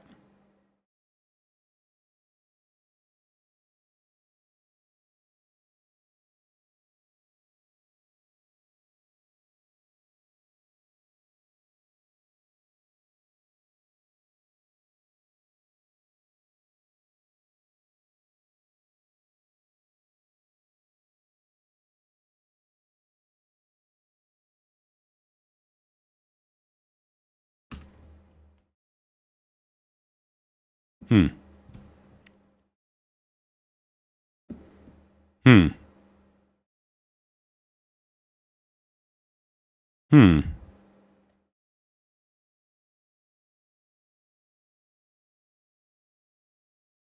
Hmm.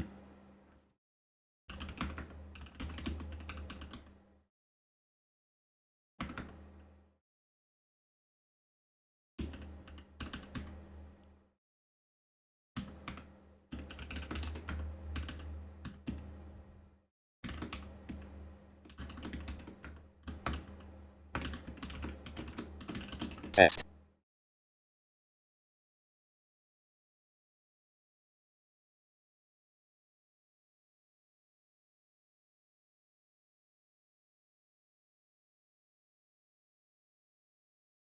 I can't imagine this is true. But I wonder if this is a threading issue. Like, it clearly works when I just run it. And it clearly called that code, as it says right here. This thing. So I called that, and I called that. I don't see any noise in here of like, it didn't work.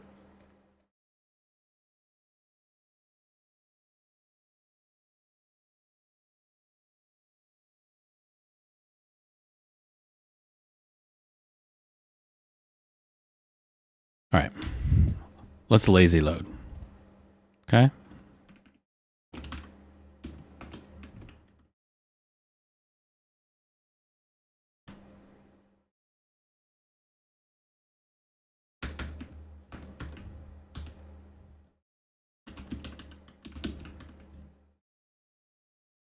Let's just start with that. See what that does. Okay.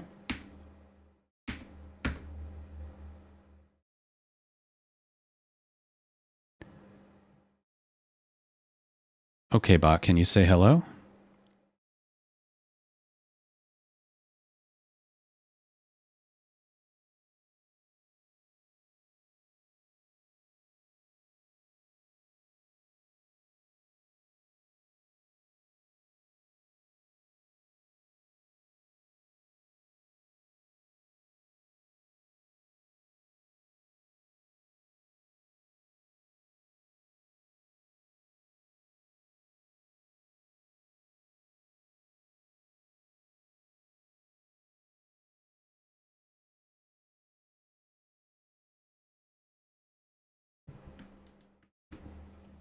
Okay.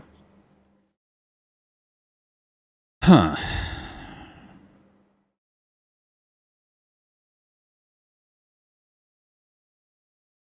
The only other thing I could think of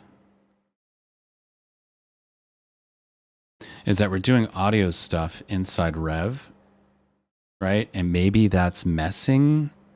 It seems pretty far-fetched. Pretty far-fetched. But what we can do is Chatbot has an interactive mode where I can just talk to it so for testing it out, which should function. Let's do this.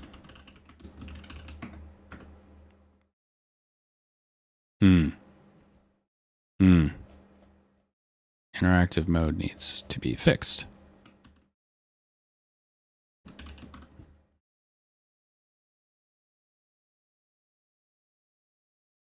Okay.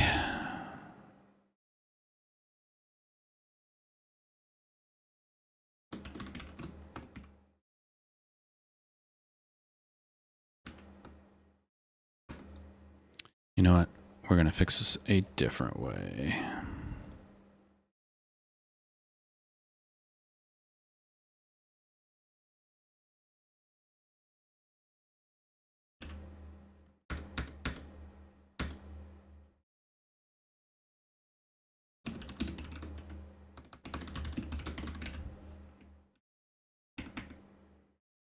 Really, this should be an error.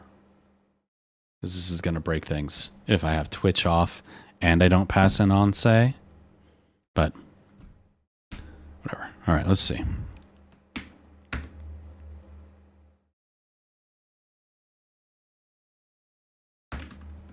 Yes, Python. All right. Hello, bot.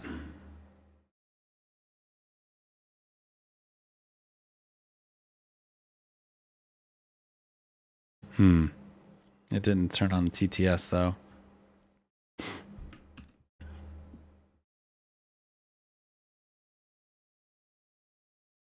Why didn't it?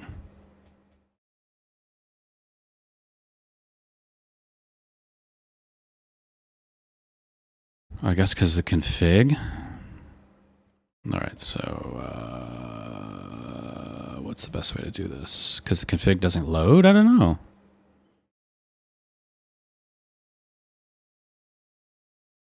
I can't imagine the config doesn't load because then a bunch of stuff wouldn't work.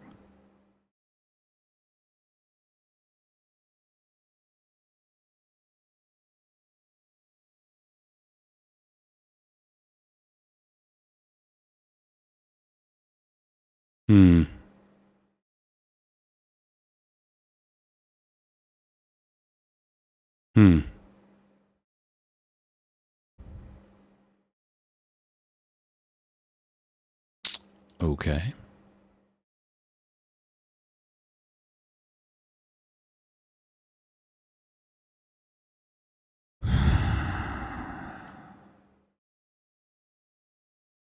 It just happens.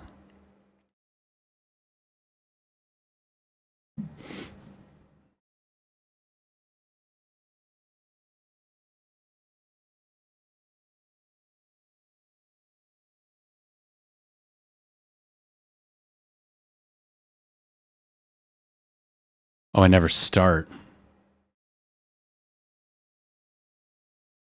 I don't think I ever start.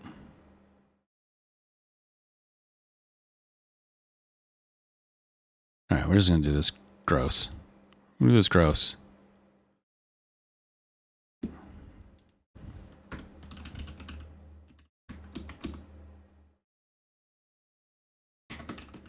Can I do that? Well, let me do that.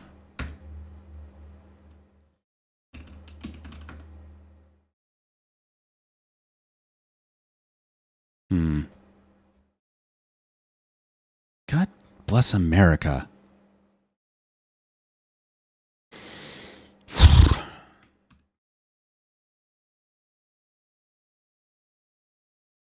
Oh, that.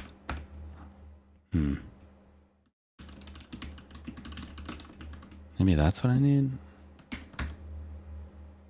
Ah, there we go. There we go.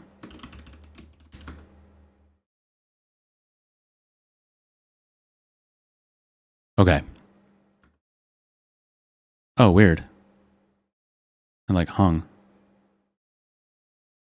Why isn't TTS working?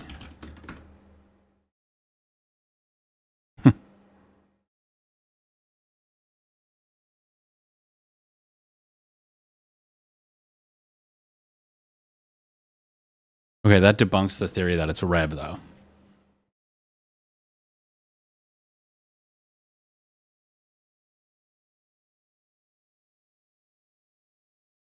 Still, I'm quite confused at this point.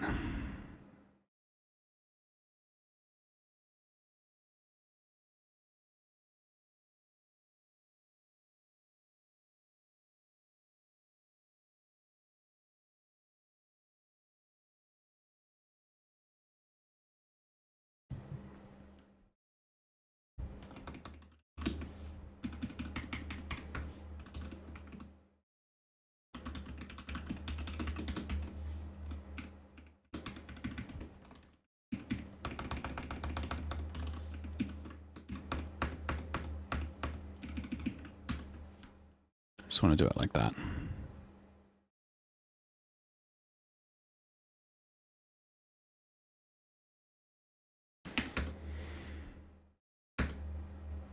Test successful. Anything else you'd like to test, or are you just trying to break things? Okay. God, it sounds like doo-doo, doesn't it? Sounds like doo-doo.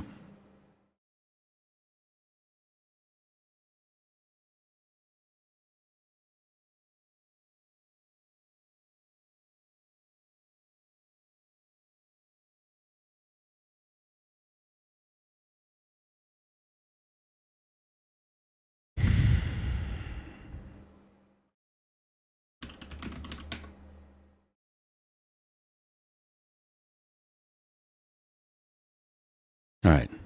Hello, bot. Are you there?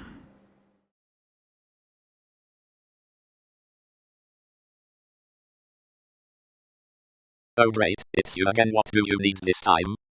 User potato. No, I need some advice on this part of the game. I'm stuck trying to figure out how to bypass this security protocol in hacking WebRTC. Bot potato bot. Well, aren't you the tech genius? Did you try turning it off and on again? But seriously, maybe check the game's documentation or see if there's a walkthrough online. Okay.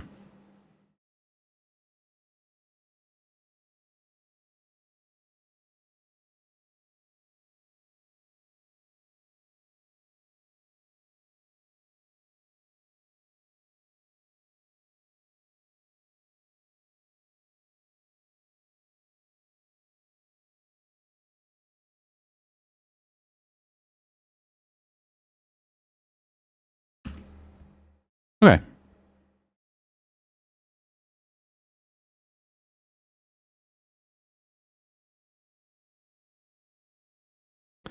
All right. So where are we?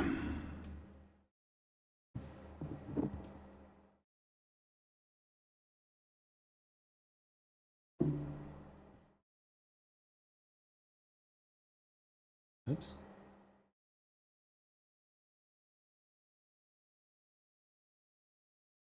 All right. So now we've done this. We've enabled TTS. And I haven't turned this on yet, but I'm pretty sure it already works. I think what I want to do, though, is spend a little time tweaking the TTS. See if I can get a better voice out of it. So let's do that now.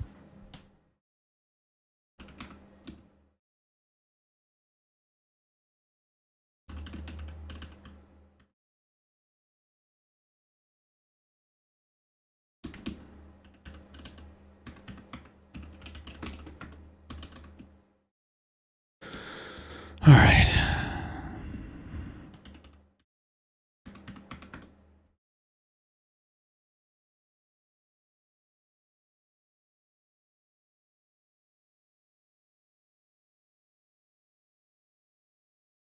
How do you see what engine it's using? I'm pretty sure it's using eSpeak, but...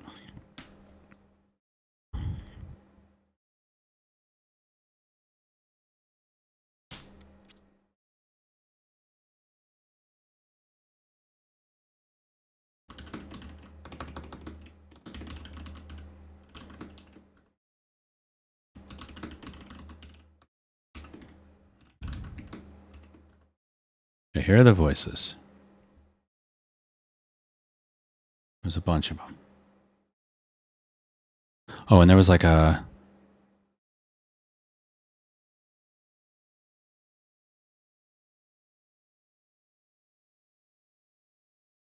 Okay, set property voice. Okay.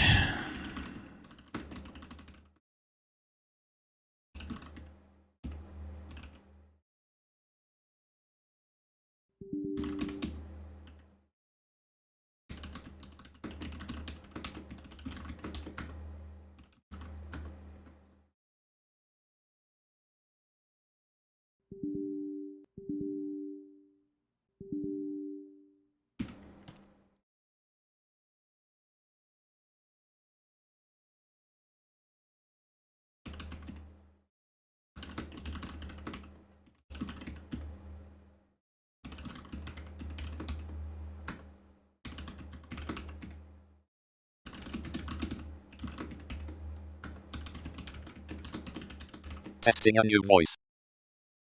Okay. It's voice 1.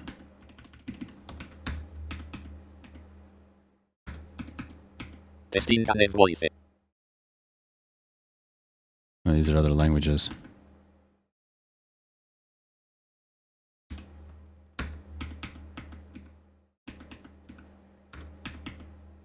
Testing a new voice.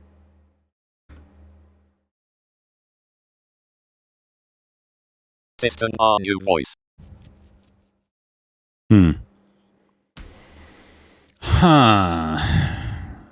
Included TTS engines. Feel free to wrap another one. What is NSSS?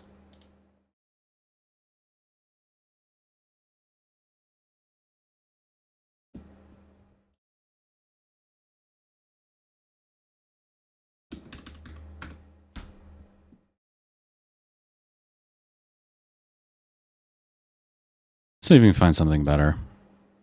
I know we just spent a ton of time with this, but like, it really sounds bad.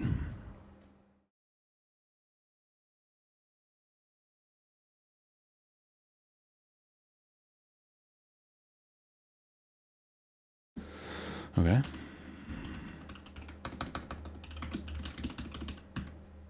What was this thing called? Just TTS. Oh.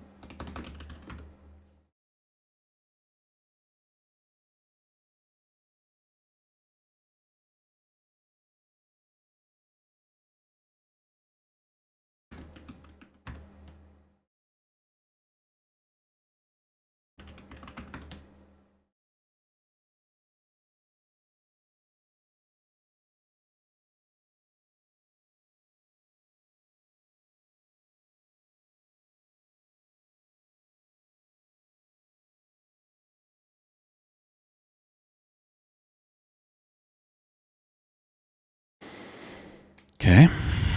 This might actually sound quite a bit better.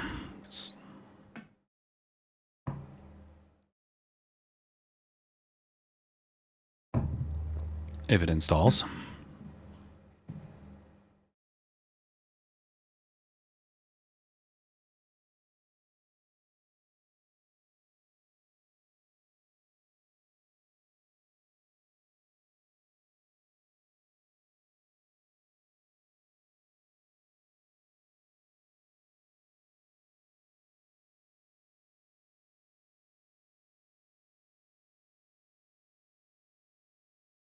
Do it, do it, do it.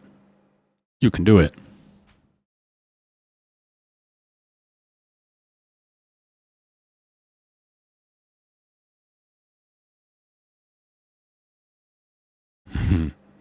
What do you think the chances of CUDA working under WSL are?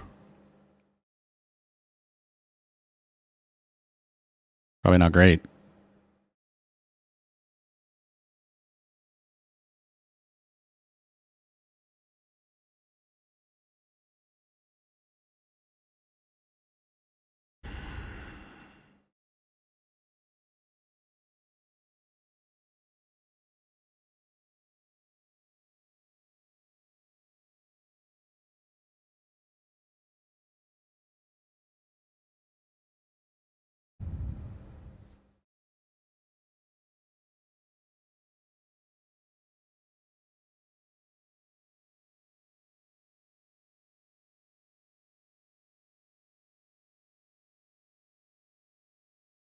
Oy.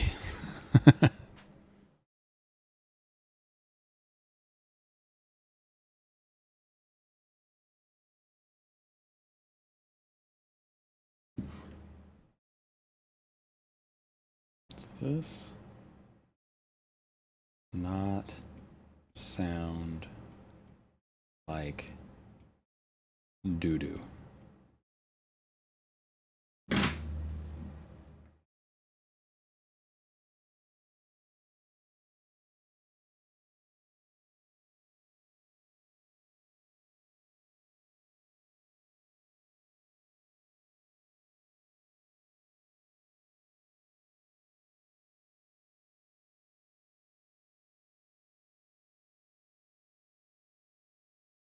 That's a lot of errors.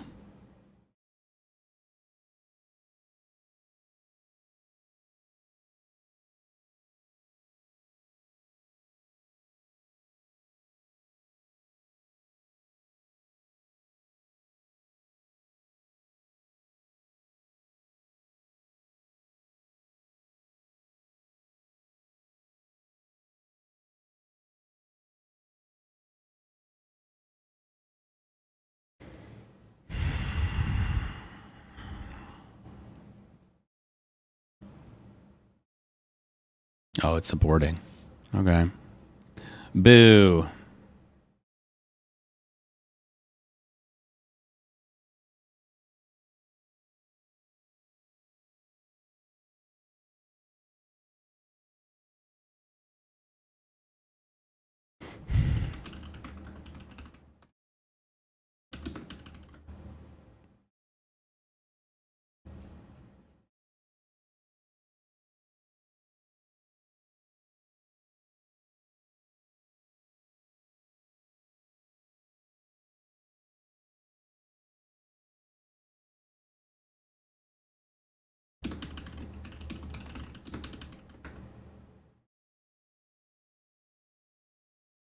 No.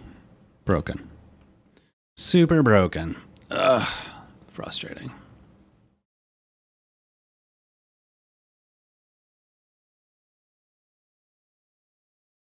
All right, we'll come back to making it not sound like doo-doo. I don't want to fight with this anymore.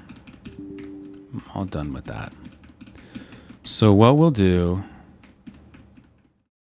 we're going to leave it running.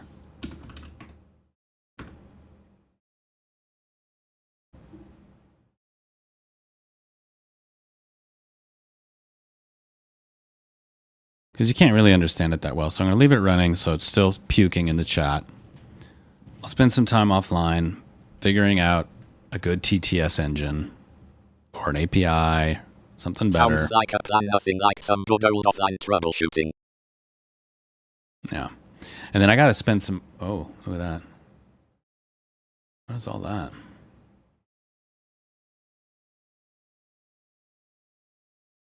Oh, just another day in the life of a tech entrepreneur. Always something new popping up. Need any help finding the source of that mess?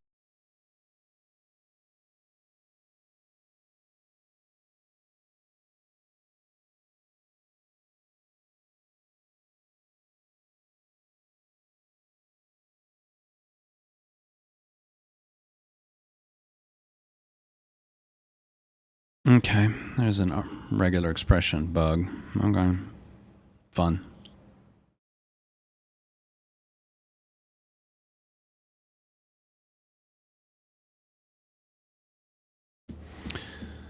Okay. Let's come back to...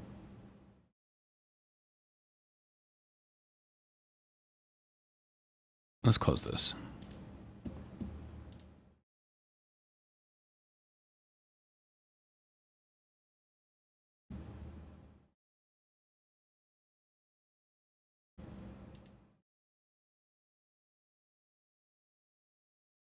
Okay.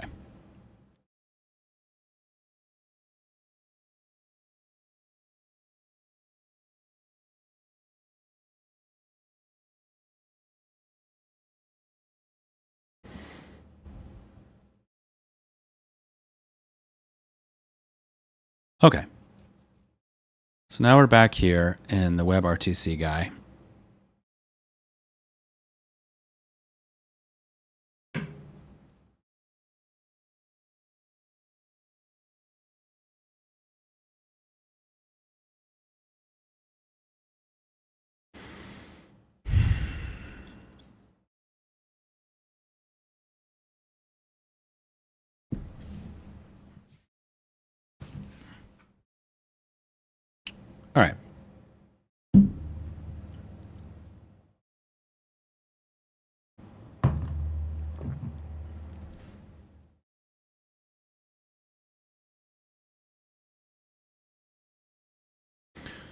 So where I left off was we had we started to move towards proper signaling, and this is the part that subscribes to messages coming across the Firebase Firestore.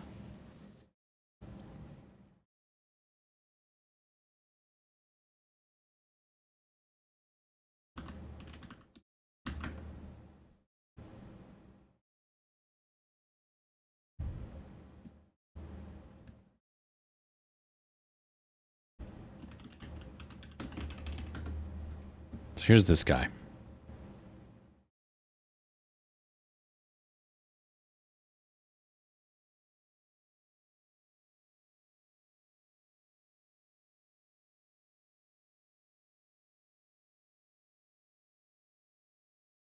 Okay.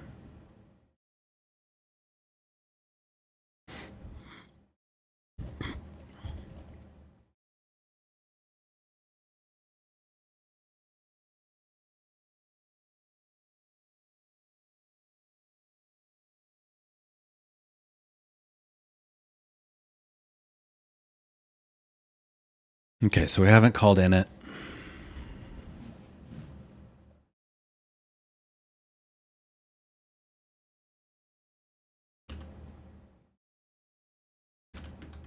Start there.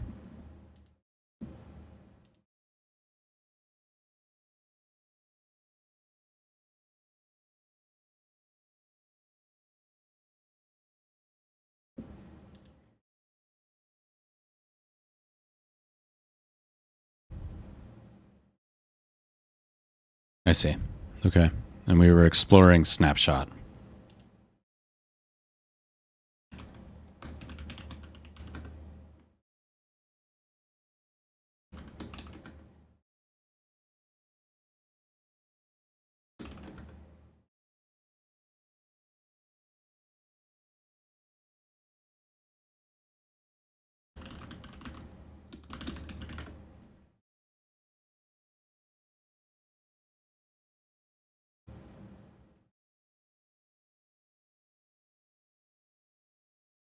So we got to iterate over this snapshot.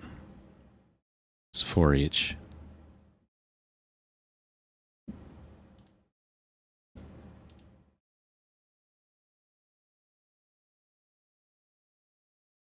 I having issues with CF2? I don't know what CF2 is.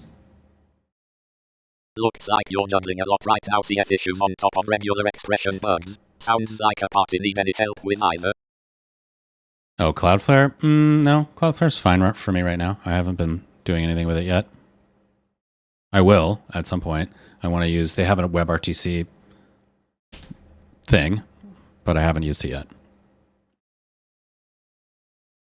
Oh, really? Yikes. Cloudflare is like in front of everything. That's like a bigger yikes than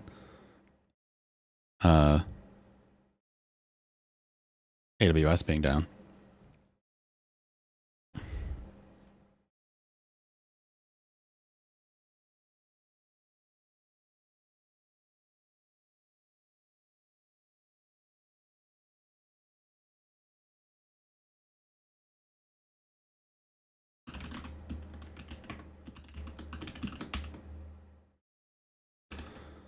All right.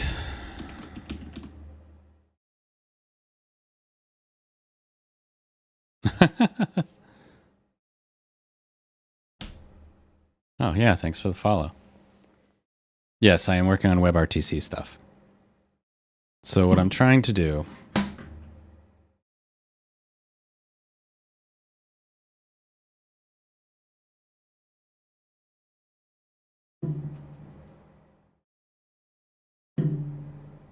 no, not that. Oh, I deleted the page. What I'm trying to do, what the basic premise of what I'm attempting to do here is use WebRTC for a broadcast. I want to be able to do, I send a WebRTC video stream to one viewer or 5 viewers, and they send it to 5 viewers, and they send it to 5 viewers, and so forth. Thanks. I like the whiteboard too. Yeah, just using my iPad with sharing.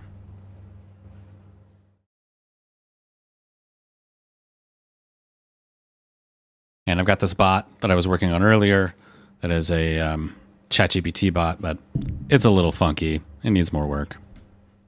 That's why it keeps saying the same stuff over and over.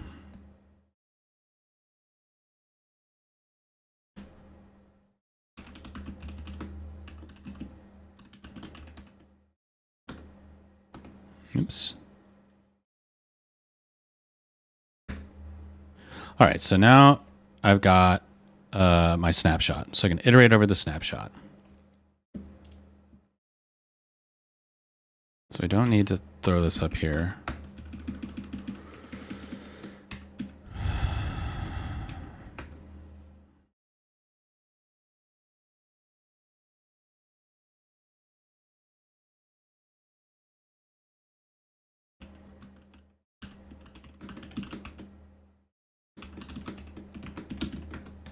All right, so for each doc, yes. And then I need to do stuff with that. We're going to go handle event doc data. Okay. And I will need a way to delete these events so that I'm not redoing them every time I reload the page. But we'll come back to that.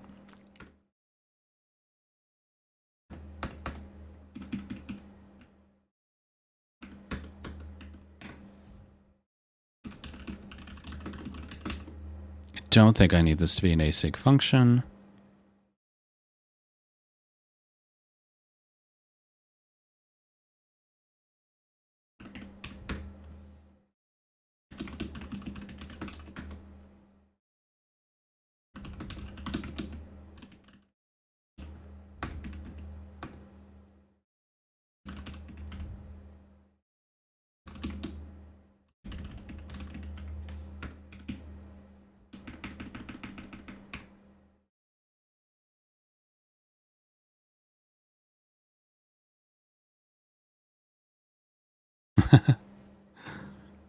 You're going to use me as a body double? I'll have to check out. I assume you also stream. I'll have to look at it. Maybe you're my doppelganger. Yeah, it's kind of like what I want to do is create Twitch, a Twitch equivalent, a Web3 sort of distributed streaming platform that, because it's all peer-to-peer, has little to no bandwidth costs, which is the biggest part of any video platform.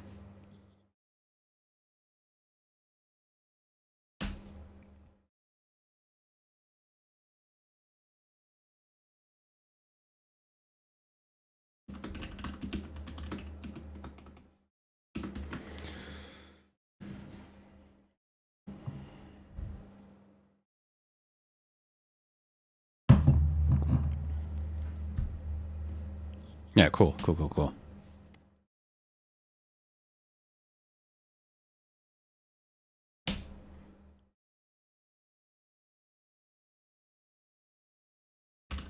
right, so the event types we're going to have. And I don't remember how to do switch in JavaScript. In fact, I don't even know if there is switch in JavaScript, so we're not even going to bother. I'm just going to do if-thens for now. There is? All right, let's look it up. This is why I should... Let's see if the bot can help me. Hey, bot, how do I do switch in JavaScript?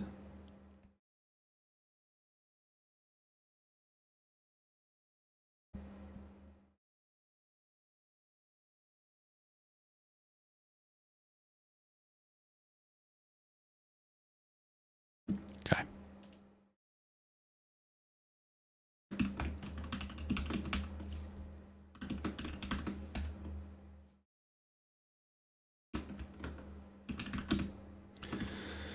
Okay, so offer.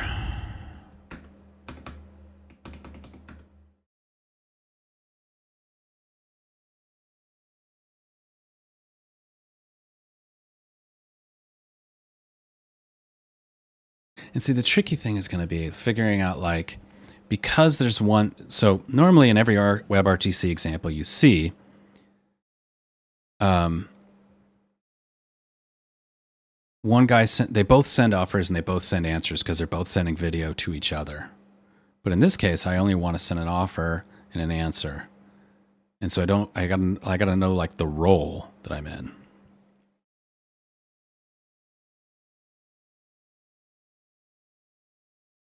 All right, well.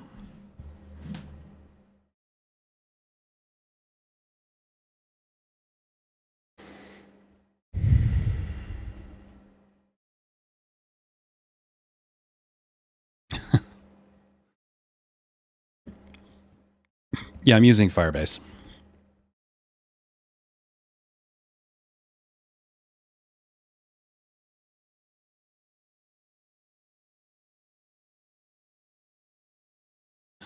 Yeah, like creator versus viewer, right? Exactly.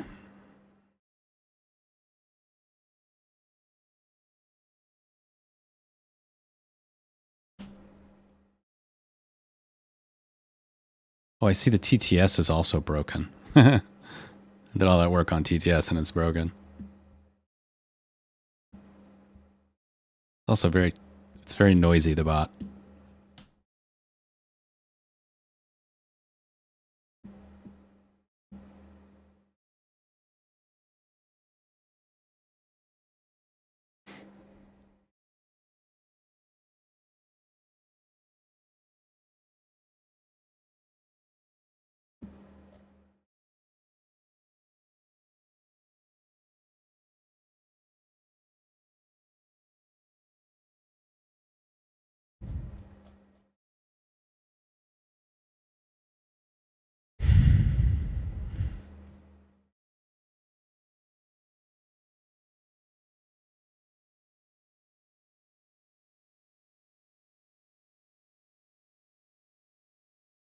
Okay. I'm going to shut down the bot for now because he's kind of annoying me. No, I'm not new to JavaScript. I'm just rusty. I've been a tech exec for a long time. So I've been CTO at many, many, many companies. The most recent one was Carmera, which you've never heard of, but it was bought by Toyota. And before that, I was CTO at MakerBot, which you probably have heard of. And then before that, I was CTO at Blip.tv, which was an online video company, probably also never heard of. But it was a pretty big, started the same time as YouTube web video thing. So I've been doing like CTO stuff since 2005. Two of those companies I co-founded, Blip TV and Carmera, and they all exited in one way or another. So I haven't written code like as my normal thing, except when I'm very beginning of each one of these startups, you spend a lot of time writing code. And then, it gets bigger and you move into more of like management and then executive, and then you never touch code. And I'm just coming out of that. I just left Toyota recently, and now I'm getting ready to explore new ideas, new concepts. That's why I'm here. So getting back into code, but it's rusty. It's going to take me time to like kind of warm back up, and that's how it goes.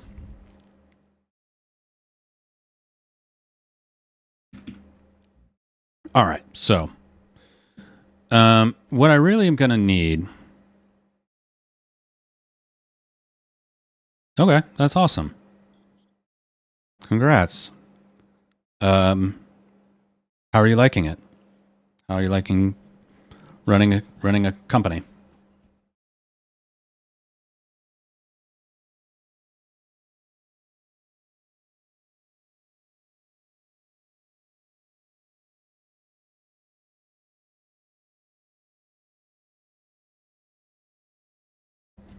It is very difficult. Yes. Lots of long hours.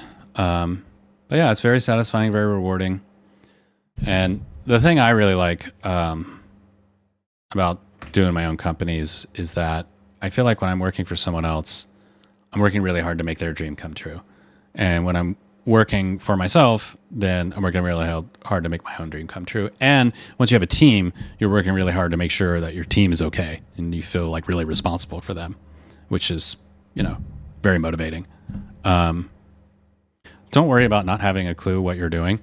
The entrepreneur's secret is that nobody has any idea what they're doing. That everyone's making it up as they go along. At the very highest levels, everyone's making it up as they go along. You know, and you get the benefit of experience, but even, you know, this will be my 4th startup. And I'm sure we'll reinvent a bunch of shit that we've done many times over. So go in with confidence, just knowing that everyone's figuring it out. And then that having that confidence makes it so much easier to like get out of like imposter syndrome stuff.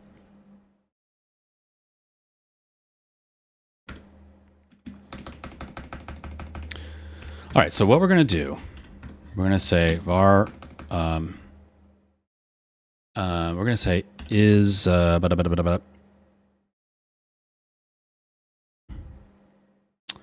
is streamer. Okay.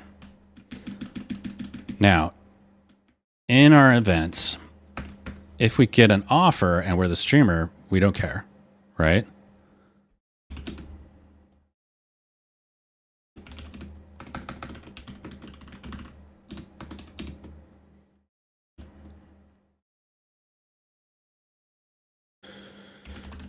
Okay. Handle offer message. And I'm gonna just do this thing. And what did the bot say? Do I just break?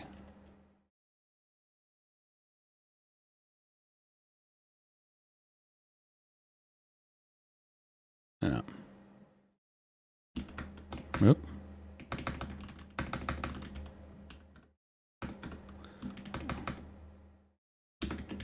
I think he's led me astray because my...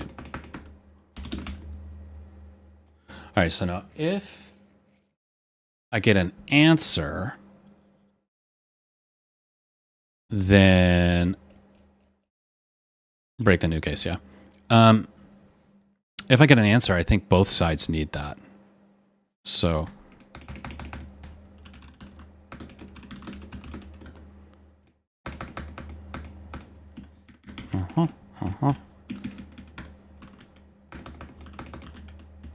Cool. And then the new thing that we're adding is ICE candidate. We'll call it ICE.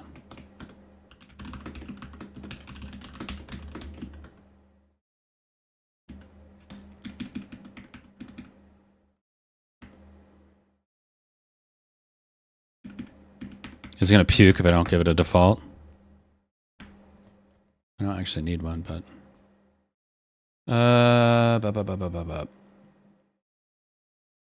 Just default colon.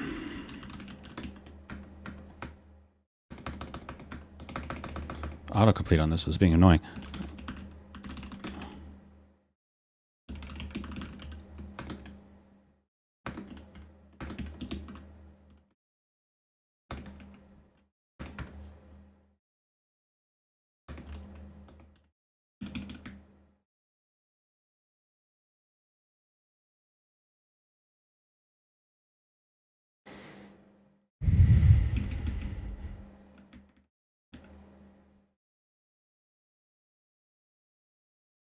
Okay.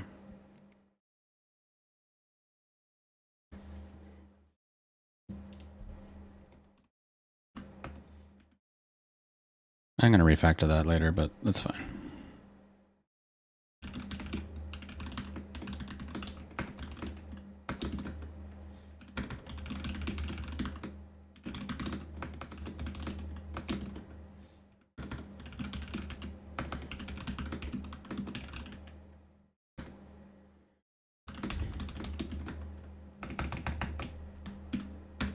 Okay.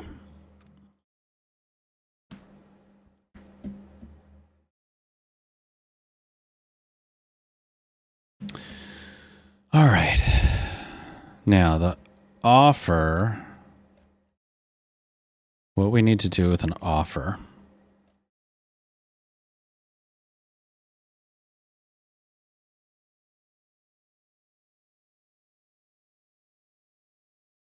Start Get the ICE servers. So we get the offer, and then we just need to set remote description and then create an answer.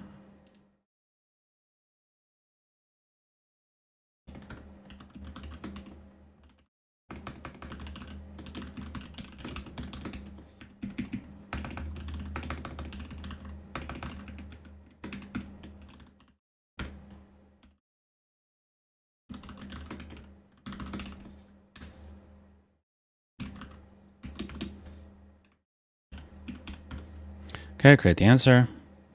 And now we gotta ship that.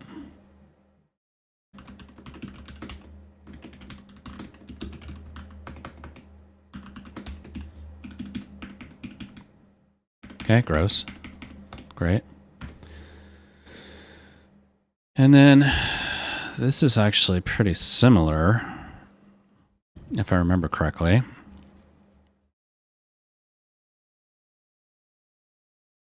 Yeah, we just set the remote description, but we don't need to create an answer.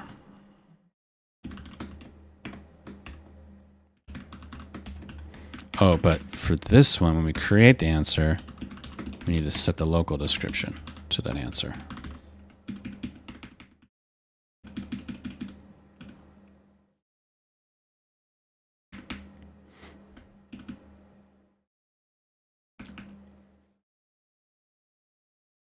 And I wonder if I should actually create an event.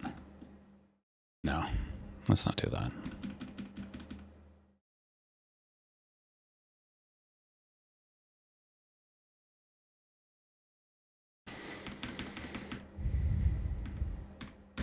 Now, the ICE candidate is something we're going to have to look up.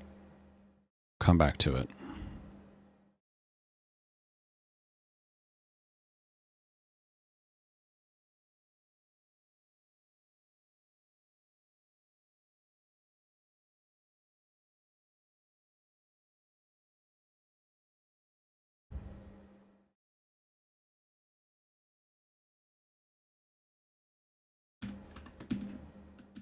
So I'm going to copy this, and this is going to be now start streaming, or start streamer.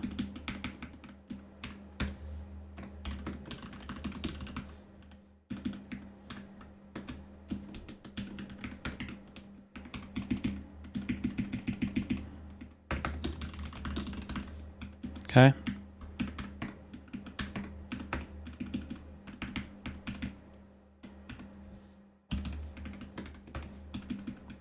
Okay, that gets the things, gets the video, sets it up, blah, blah, blah.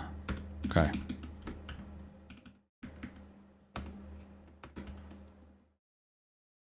Where are my braces screwed up?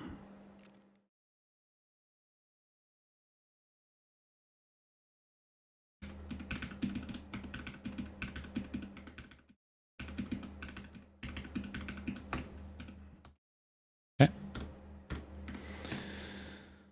Okay.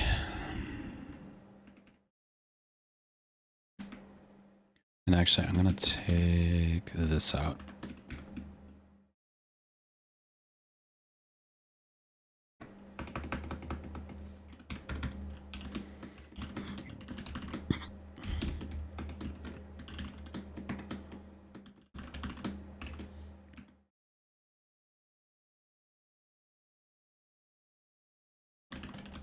Okay.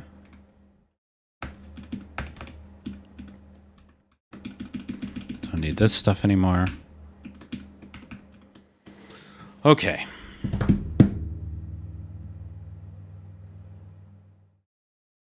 So you started a few startups. I have this product that a client ended up not wanting and did not pay for, which means my business owns the code in full. Great. I'm refactoring it to turn it into a SaaS, and I want to present it to an incubator for ed tech. Do you think that's the best way to go, or should I try to soft launch it myself? It depends on your financial situation. I would say if you have the ability to bootstrap it somewhat, it's always better to do that. And there are a few reasons for that. Number one is the longer you bootstrap, let's assume you're eventually going to raise money for this venture. You're going to go out and VC and raise money. The longer you bootstrap, the more control you have during the VC process. The VC is always going to take 20%. Okay, so you have zilch. So let me walk through my startup experiences. Maybe this can help.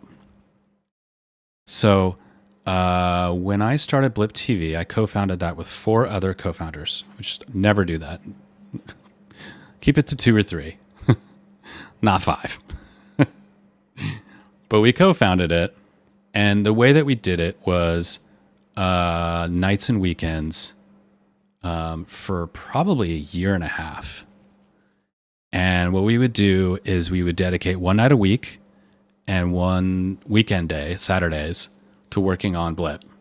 And we would get together and have brunch on Saturdays, and then we would go over to a friend's apartment, and then we would just work on it all day. Harder to do once you have a family and all that kind of stuff, but that's how we did that. And so we spent the probably first year and a half, and this was 2005, so no AWS, rack and stack your own servers, and it was a web video company, so we had to pay big bandwidth costs, all this stuff, and we paid it all out of pocket and on credit cards and stuff. And then we went out and raised money. And it was still pretty early to raise money, so we didn't get like a slam dunk deal. We got a valuation, I think, of like $1.5 million. It was something small, and they bought 20%, and now your company's worth $1.5 million. Everyone else gets squashed.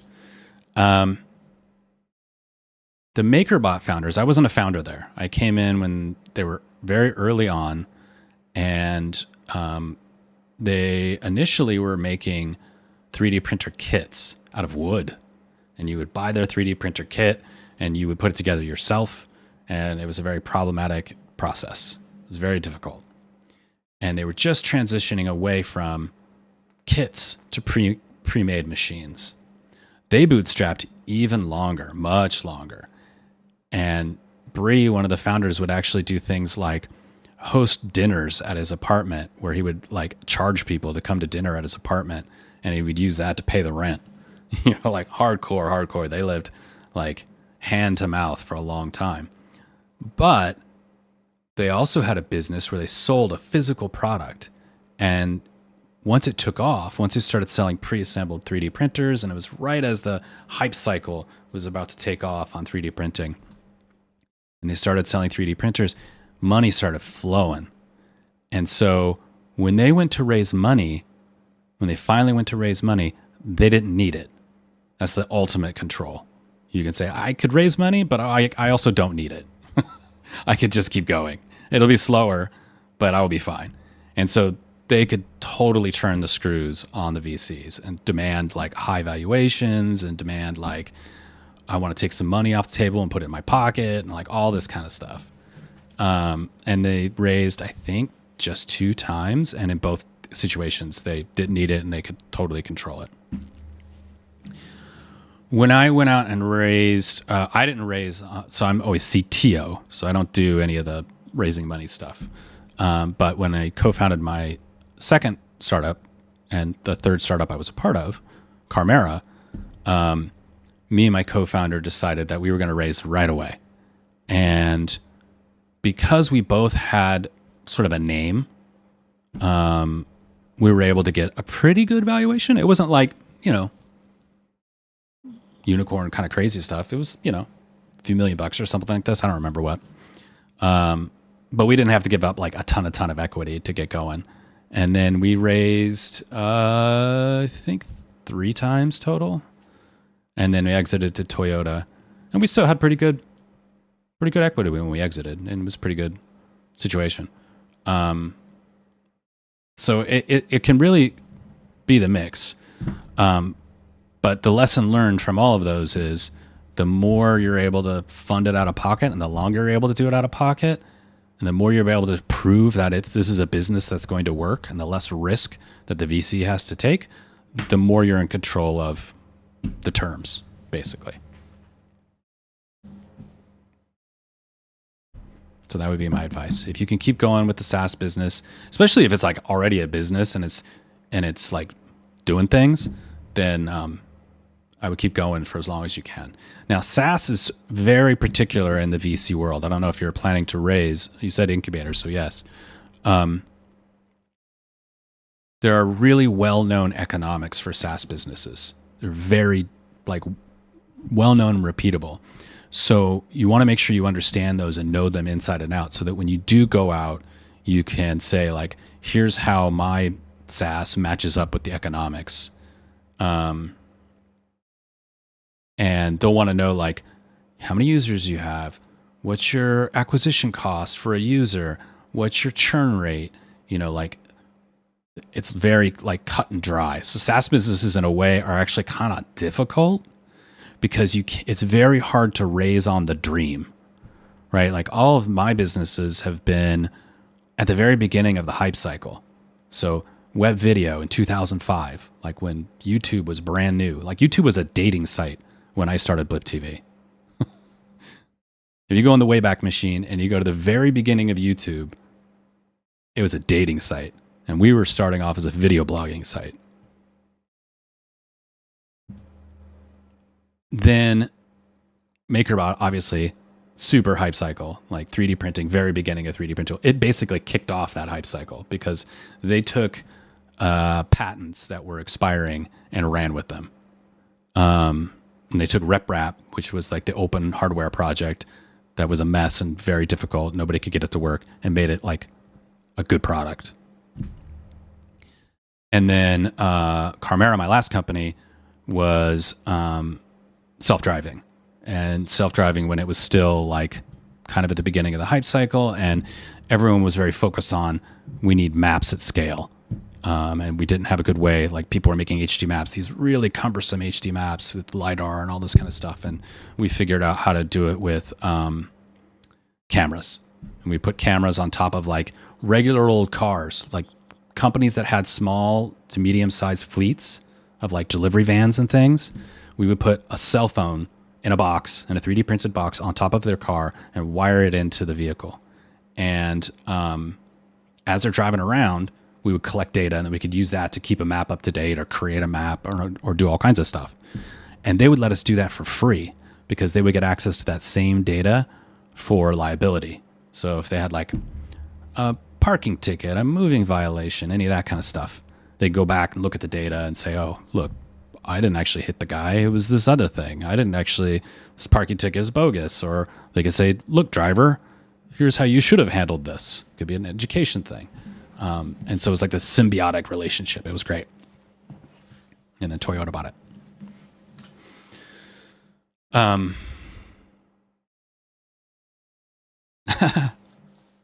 Yeah, I'm super happy to share my experience. So yeah, that would be my recommendation. If you're doing a SaaS thing, make sure you understand how SaaS economics work and how your thing fits into that SaaS economics.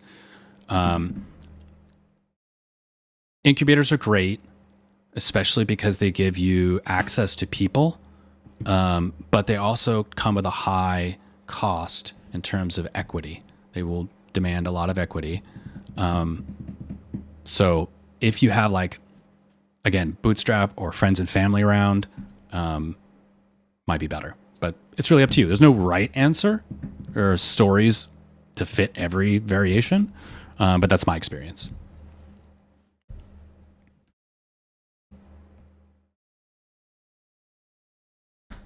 Okay.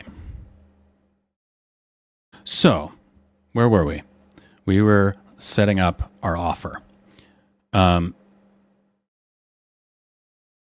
So if I remember correctly, we don't create an offer on the viewer side.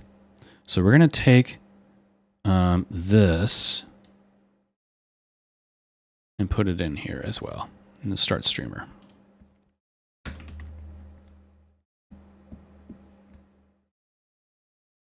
And if you have other questions, I'm happy to answer other stuff. I love talking about it. So I just also want to be mindful of trying to do some coding. Okay, so creating the offer. I don't need that. That's good. That's fine. Don't need that. And then this is awesome. Thanks. Send offer, and then we're gonna offer. Okay, off, sir. I keep doing that.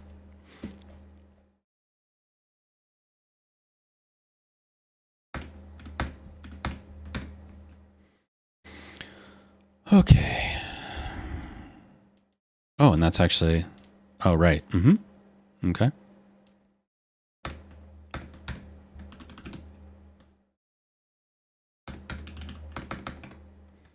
We're going to do this.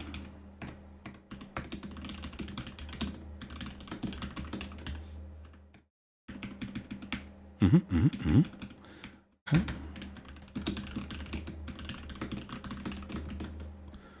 Okay, start viewer. So in viewer, what we were doing is all this is the same. The setting up the peer connection. And we will actually need 2 peer connections eventually, but for now we'll just use 1. And we get the signal, and that's the offer, and we set the remote description. So what we're going to do, we actually don't need to do anything because it's all going to be event-based. So all I'm going to do in here is send out a log.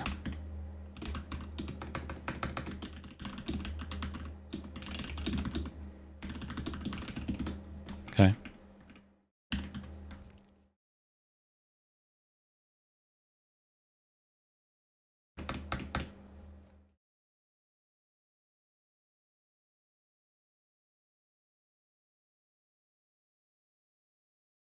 Okay. Now, one thing I do want to copy over from the viewer is all of these event handlers, especially this one.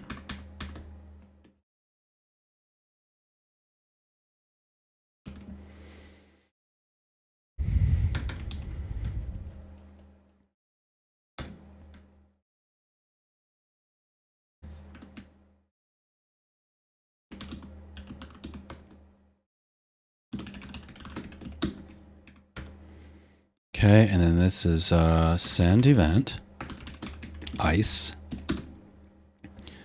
And I don't want to send just this like whole event object. I need to see what's in this event object. But for now, I'll send the whole thing. You know what? I'm going to comment that because I want to do that. Are you planning to move this to Vue or React? Eventually, I will move it into something that makes more sense, yes. But for proof of concept mode, I'm just going to do raw JavaScript. I haven't done a ton of Vue or React, actually, because most of my tech stuff has been outside of the web in recent years. You like Vue? Yeah, some of my team members really got into Vue, and a lot of the stuff that we built for the console for fleets for Carmera was Vue. So that was going to be my first go-to to take a look, but I haven't gotten that far yet.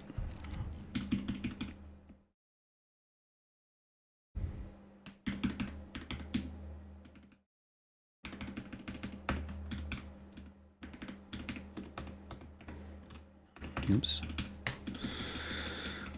All right. These are all screwed up.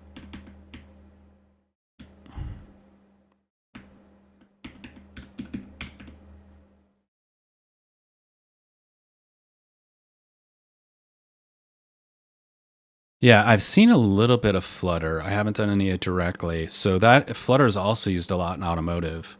And so a lot of the stuff that we were doing, sort of the last stuff I did at Toyota was working with teams that would do things sort of in the dash with Flutter. And it's actually interesting. Cars are really interesting because it's like not just one computer. It's like 20 tiny computers.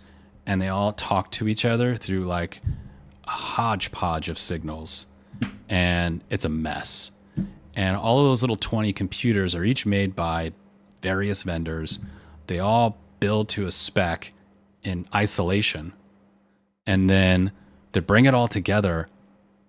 And the very first time they test whether or not one piece of hardware talks correctly to the other piece of hardware is when they're trying to put the test car together, which is like way too late.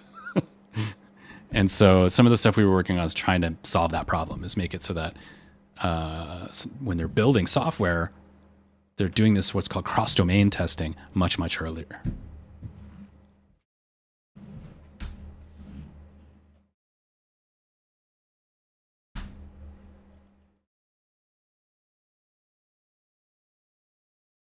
That was a random segue from Flutter. Okay. I don't think I need any of these. I mean, I will still log them.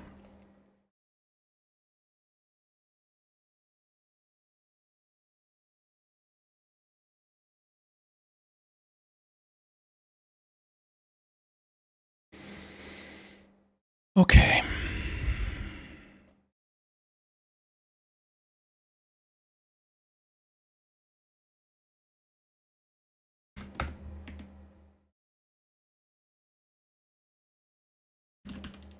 So we're going to call start, just straight up start. And we've got start streamer, we've got start, and this does this. And I'm actually going to change this a bit. I'm going to say is streamer is equal to window location hash. Was there contains? You know what? We're just going to say window location hash equals streamer. Okay. And let me just check this real quick. It's been a while since I've done this. Empty string.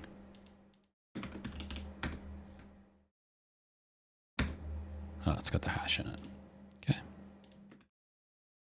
Okay.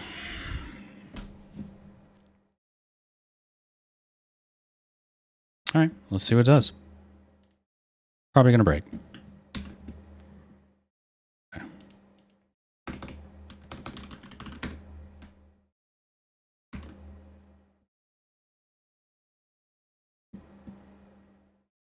Okay, that was good. PC is undefined. Oh, right. That's an important thing that we need to do.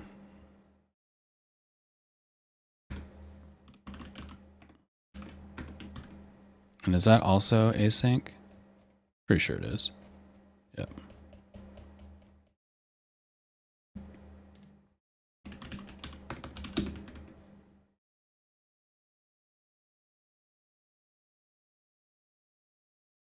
Okay.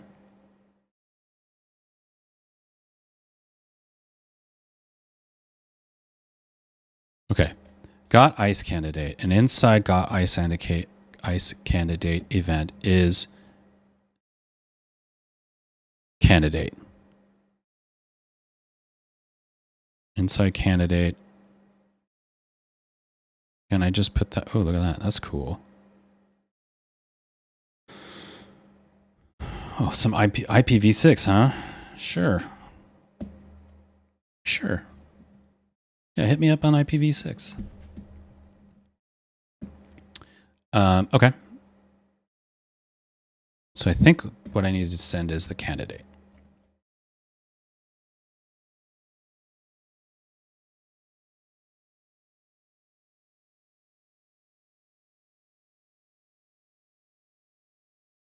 Where was that? Okay, send event. EV candidate. Now, Firebase.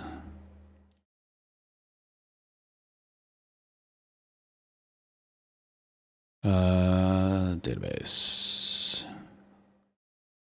Okay, I was expecting there to be a much bigger mess in here. You know, we're fine. So I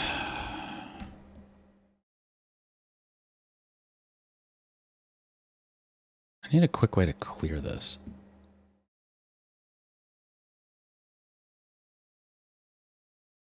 I don't want to do this every time. But whatever. Okay.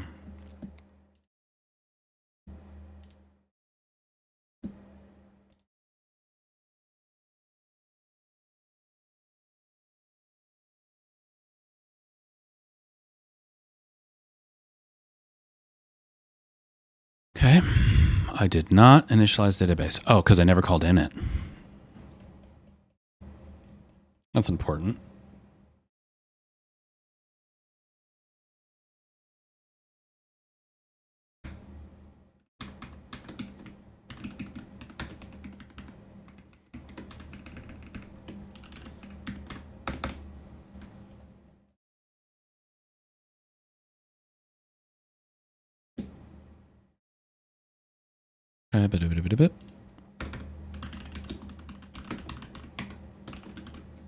Okay.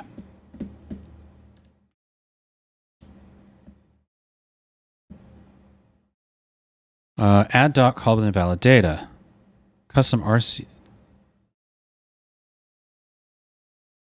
Okay. All right. Chill out. What do we got over here? What do we got over here? Okay. So I think it's mad because I don't have the collection. The collection name is signals. This is why I need a better way to do this. I don't want a document. Fine. Oh. It was there. All right. One a-hole. Okay, the offer went in correctly. Great. This is my thing. I don't need this. Fine. ICE candidate went in not correctly. So. And I believe.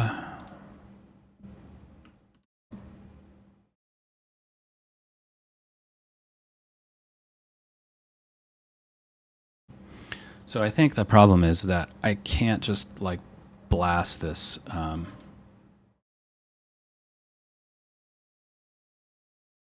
Oh, I think I need to use candidate. Yeah, there's all the elements here. Except this username fragment.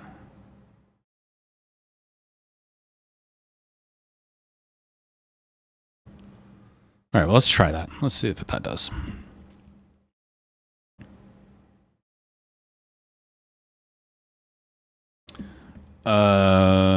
Okay. I actually am going to have to cut out of here in about 20 minutes, 30 minutes, 20 or 30 minutes. I have a 1:30. Ba-ba-da-ba-ba-da-ba.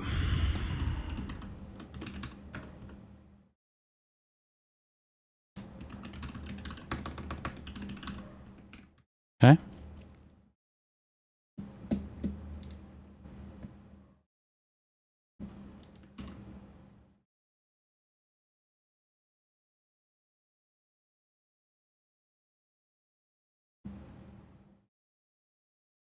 Unknown event. Event ICE.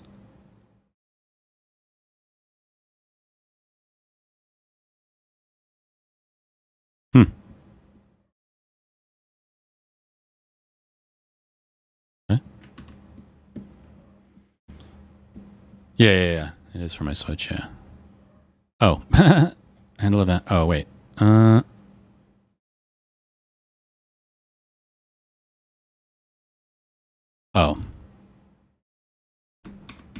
Gotta be smarter than the call.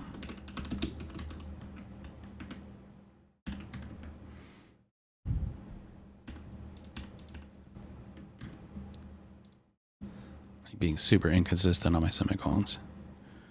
Okay.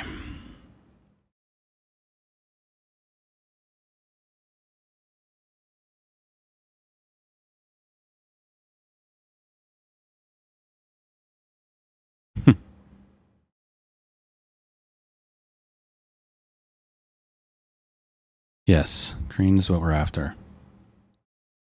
So I think this is okay. And I think if we go over here, we'll see, yeah, we got a bunch of messages in here now. This is what I was talking about. It's a big mess.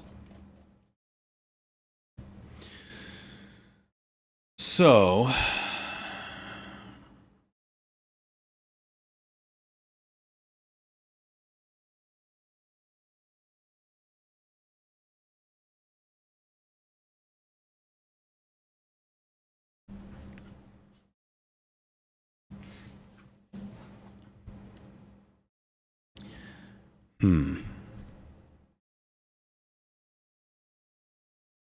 I think what I'll do,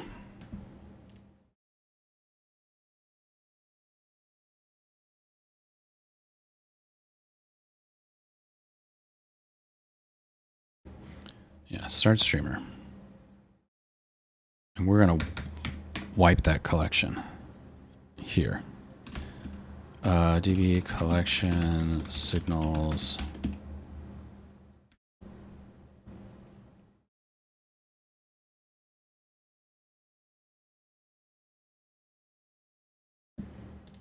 Okay. Firestore. Clear collection.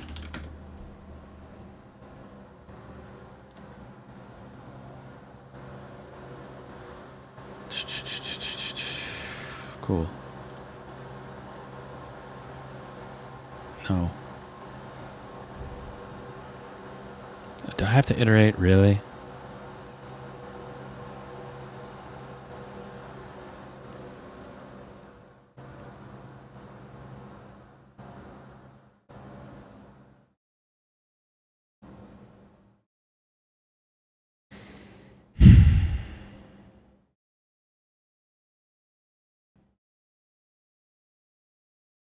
Okay. And so what I want to do then,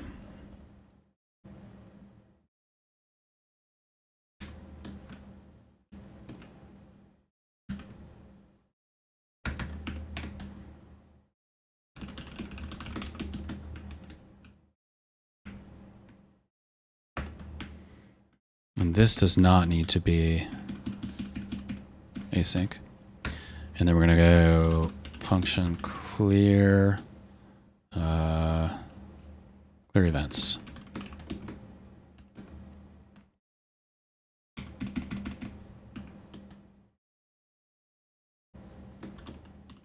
Listen for events. Okay. Clear events and listen for events. Okay. And then I don't love these.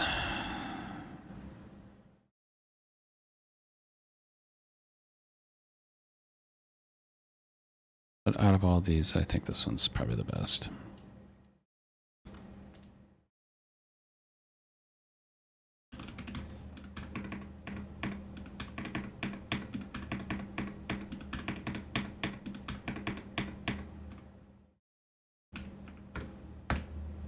No, no.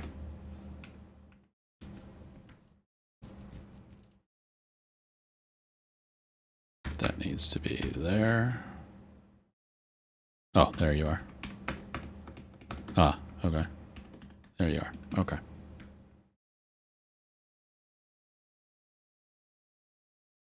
Why not use something like Socket.io? I've used Socket.io in the past. I've used it a bunch.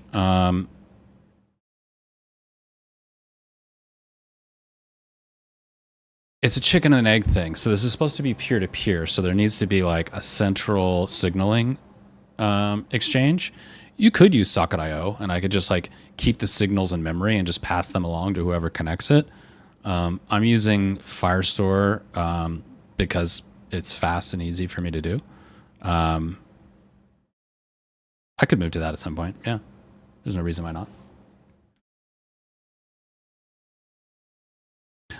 This is all proof of concept stuff, so.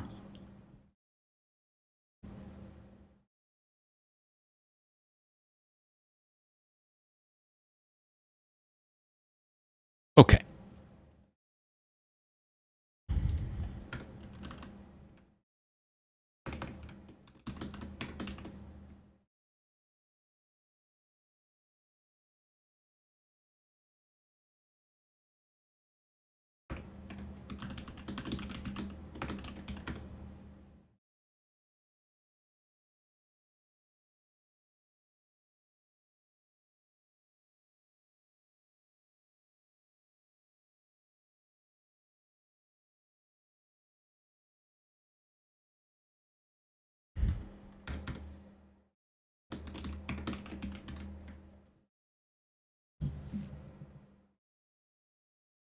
Okay. Now, I'm pretty sure this will not work as intended, but that's okay. We're going to start here.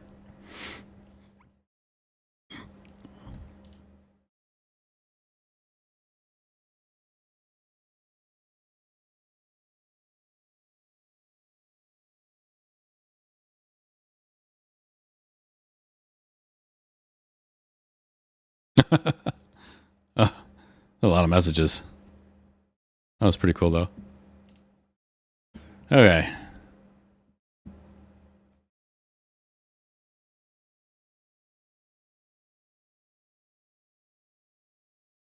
So we're gonna do one more thing.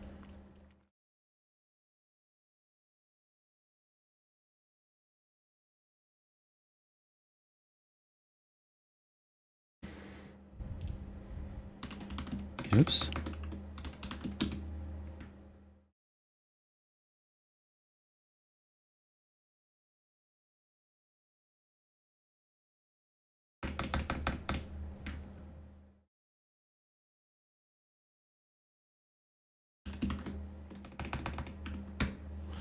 Okay, var role equals is streamer.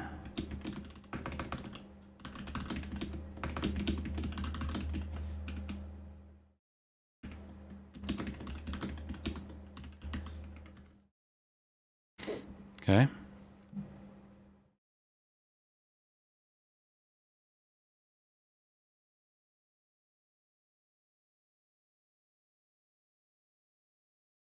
I'm not actually sure if I need that, but that's fine.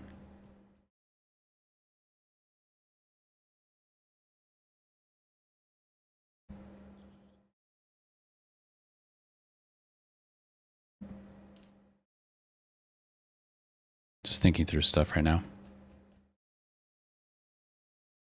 Okay. Because I think where I need, actually, I think I do need the role. And here's why.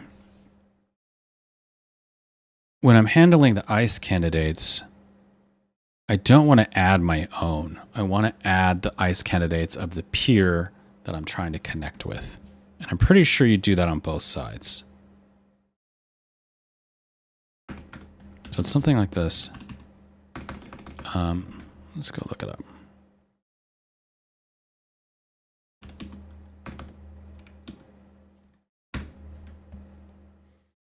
So we were in here.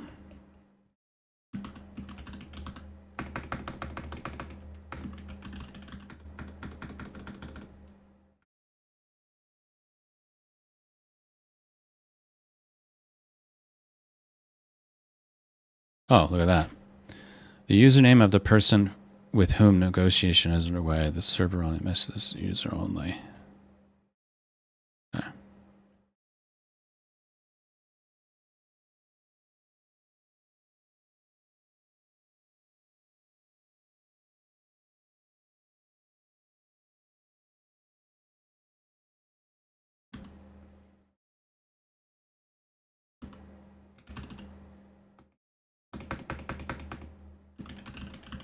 Candidate.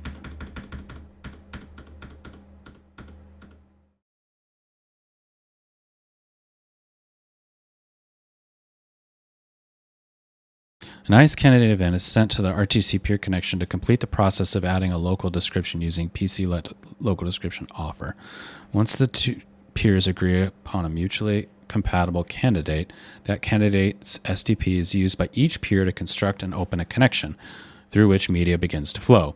If they later agree on a better, usually higher performance candidate, the stream may change formats as needed.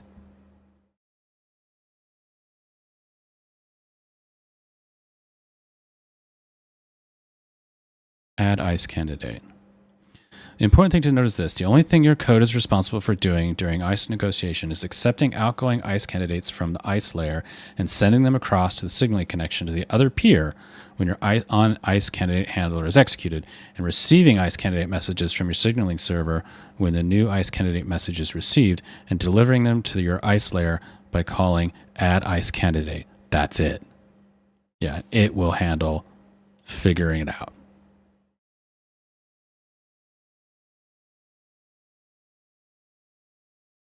Okay. So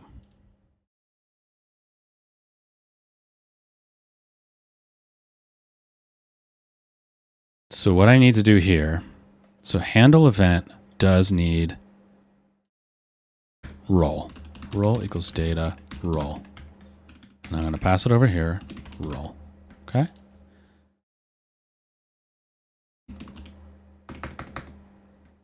Handle event role. Now, if is streamer and oh god, too much Python, and role streamer, no, viewer, right? If this is true or not is streamer and role, then we do this thing.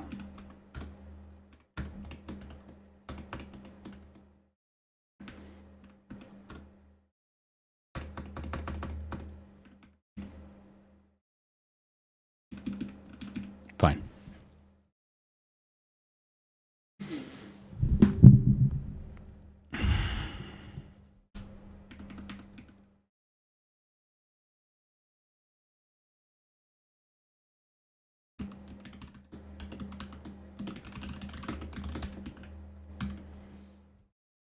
Okay.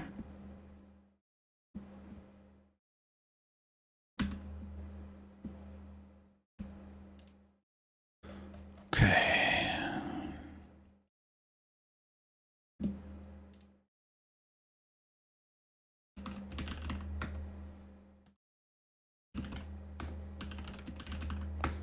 How do I say?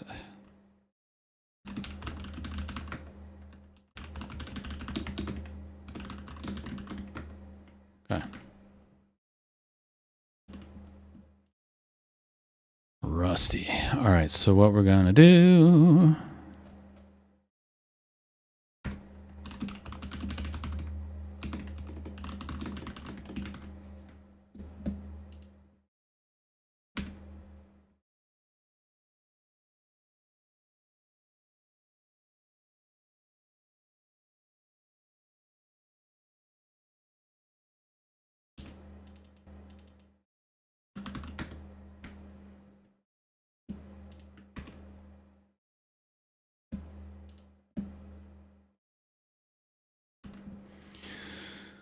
Okay, here we go. Streamer.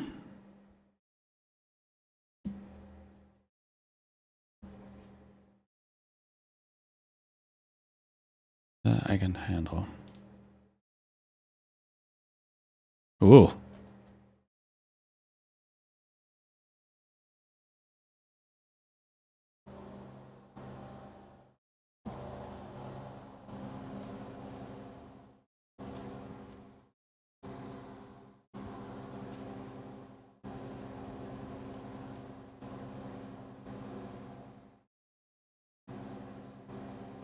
All right, so I have to like figure out how to turn this string back into a ice candidate.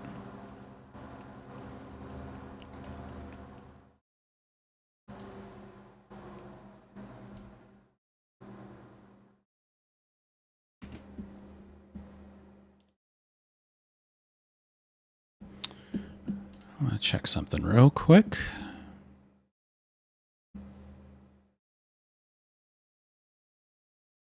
Yeah, I was afraid of that. These are not in order.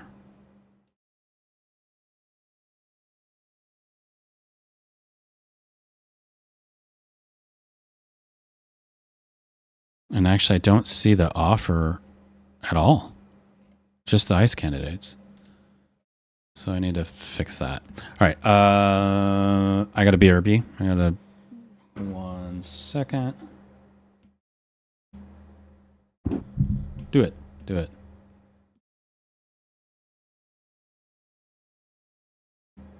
BRB. Okay.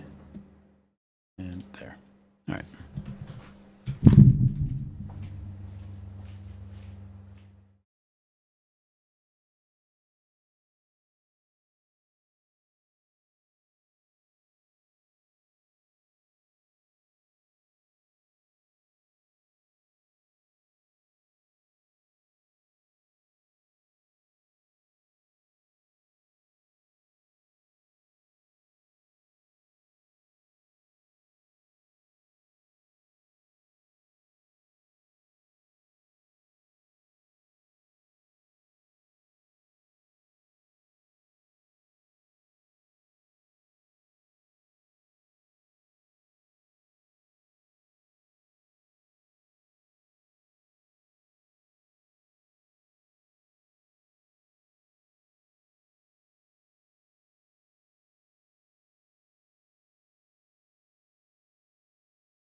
All right, I'm back.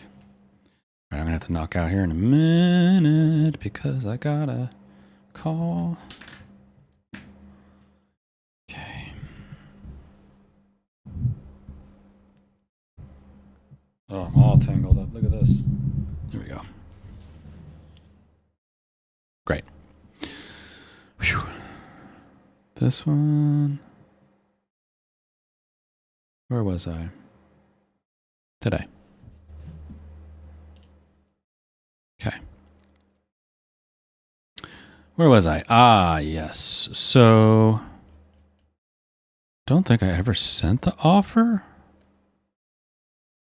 No, I do. Hmm.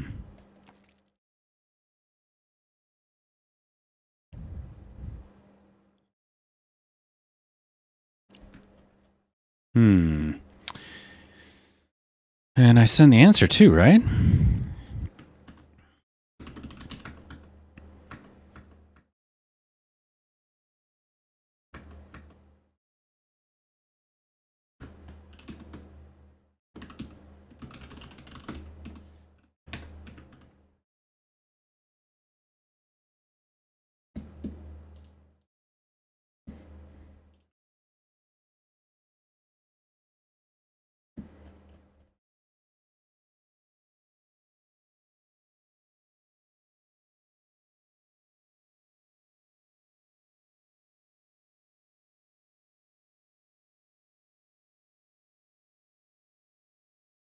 Okay, there's the offer.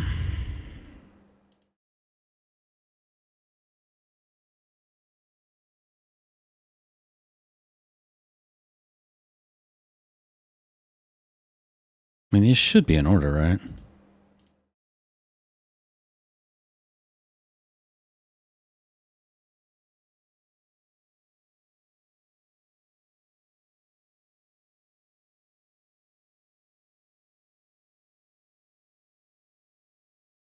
It's like they're every one of them.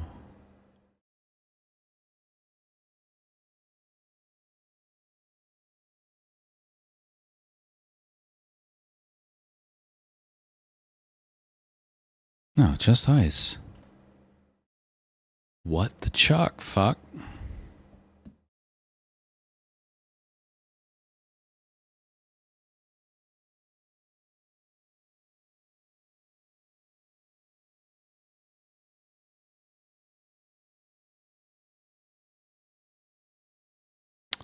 All right, where am I clearing the events? So in it, I create the peer connection. When I create the peer connection,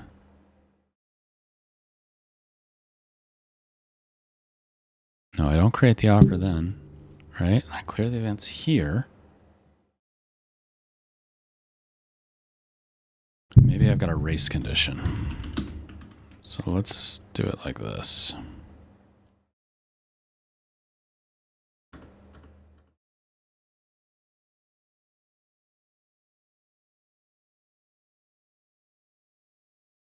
If I async this and I just return this promise, I should be able to wait for it.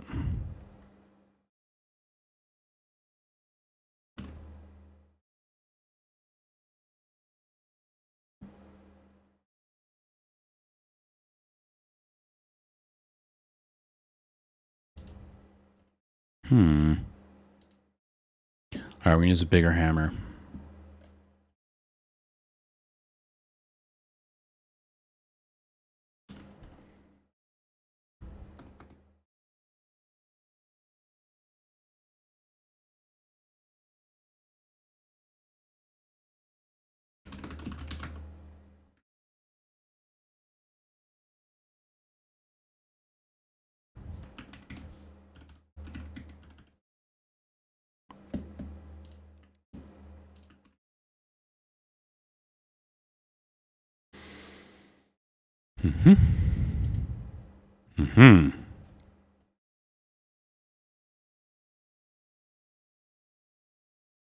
Okay.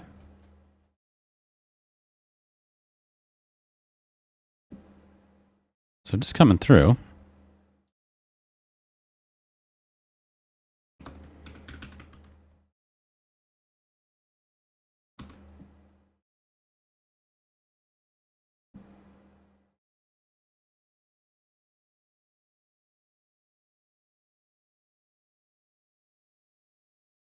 Aha, there we go. Okay.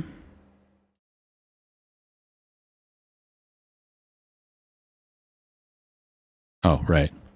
Never fix this.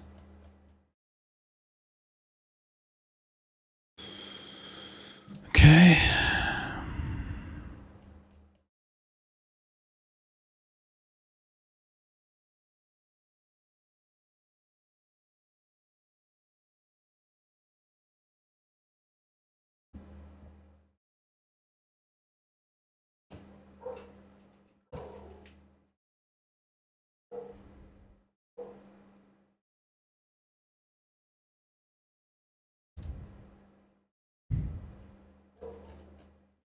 Okay, the thing that I need to figure out before I move any further is,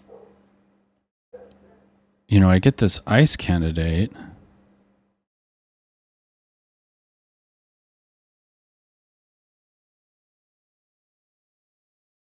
Okay, it needs to be an object and it needs to have these pieces in it. So I am, okay, so I'm supposed to be sending this.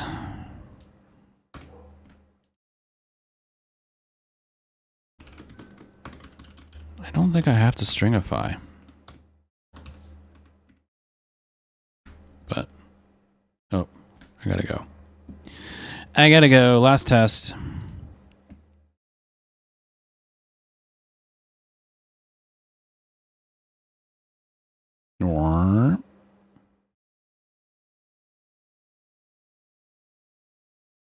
Again, it's out of order.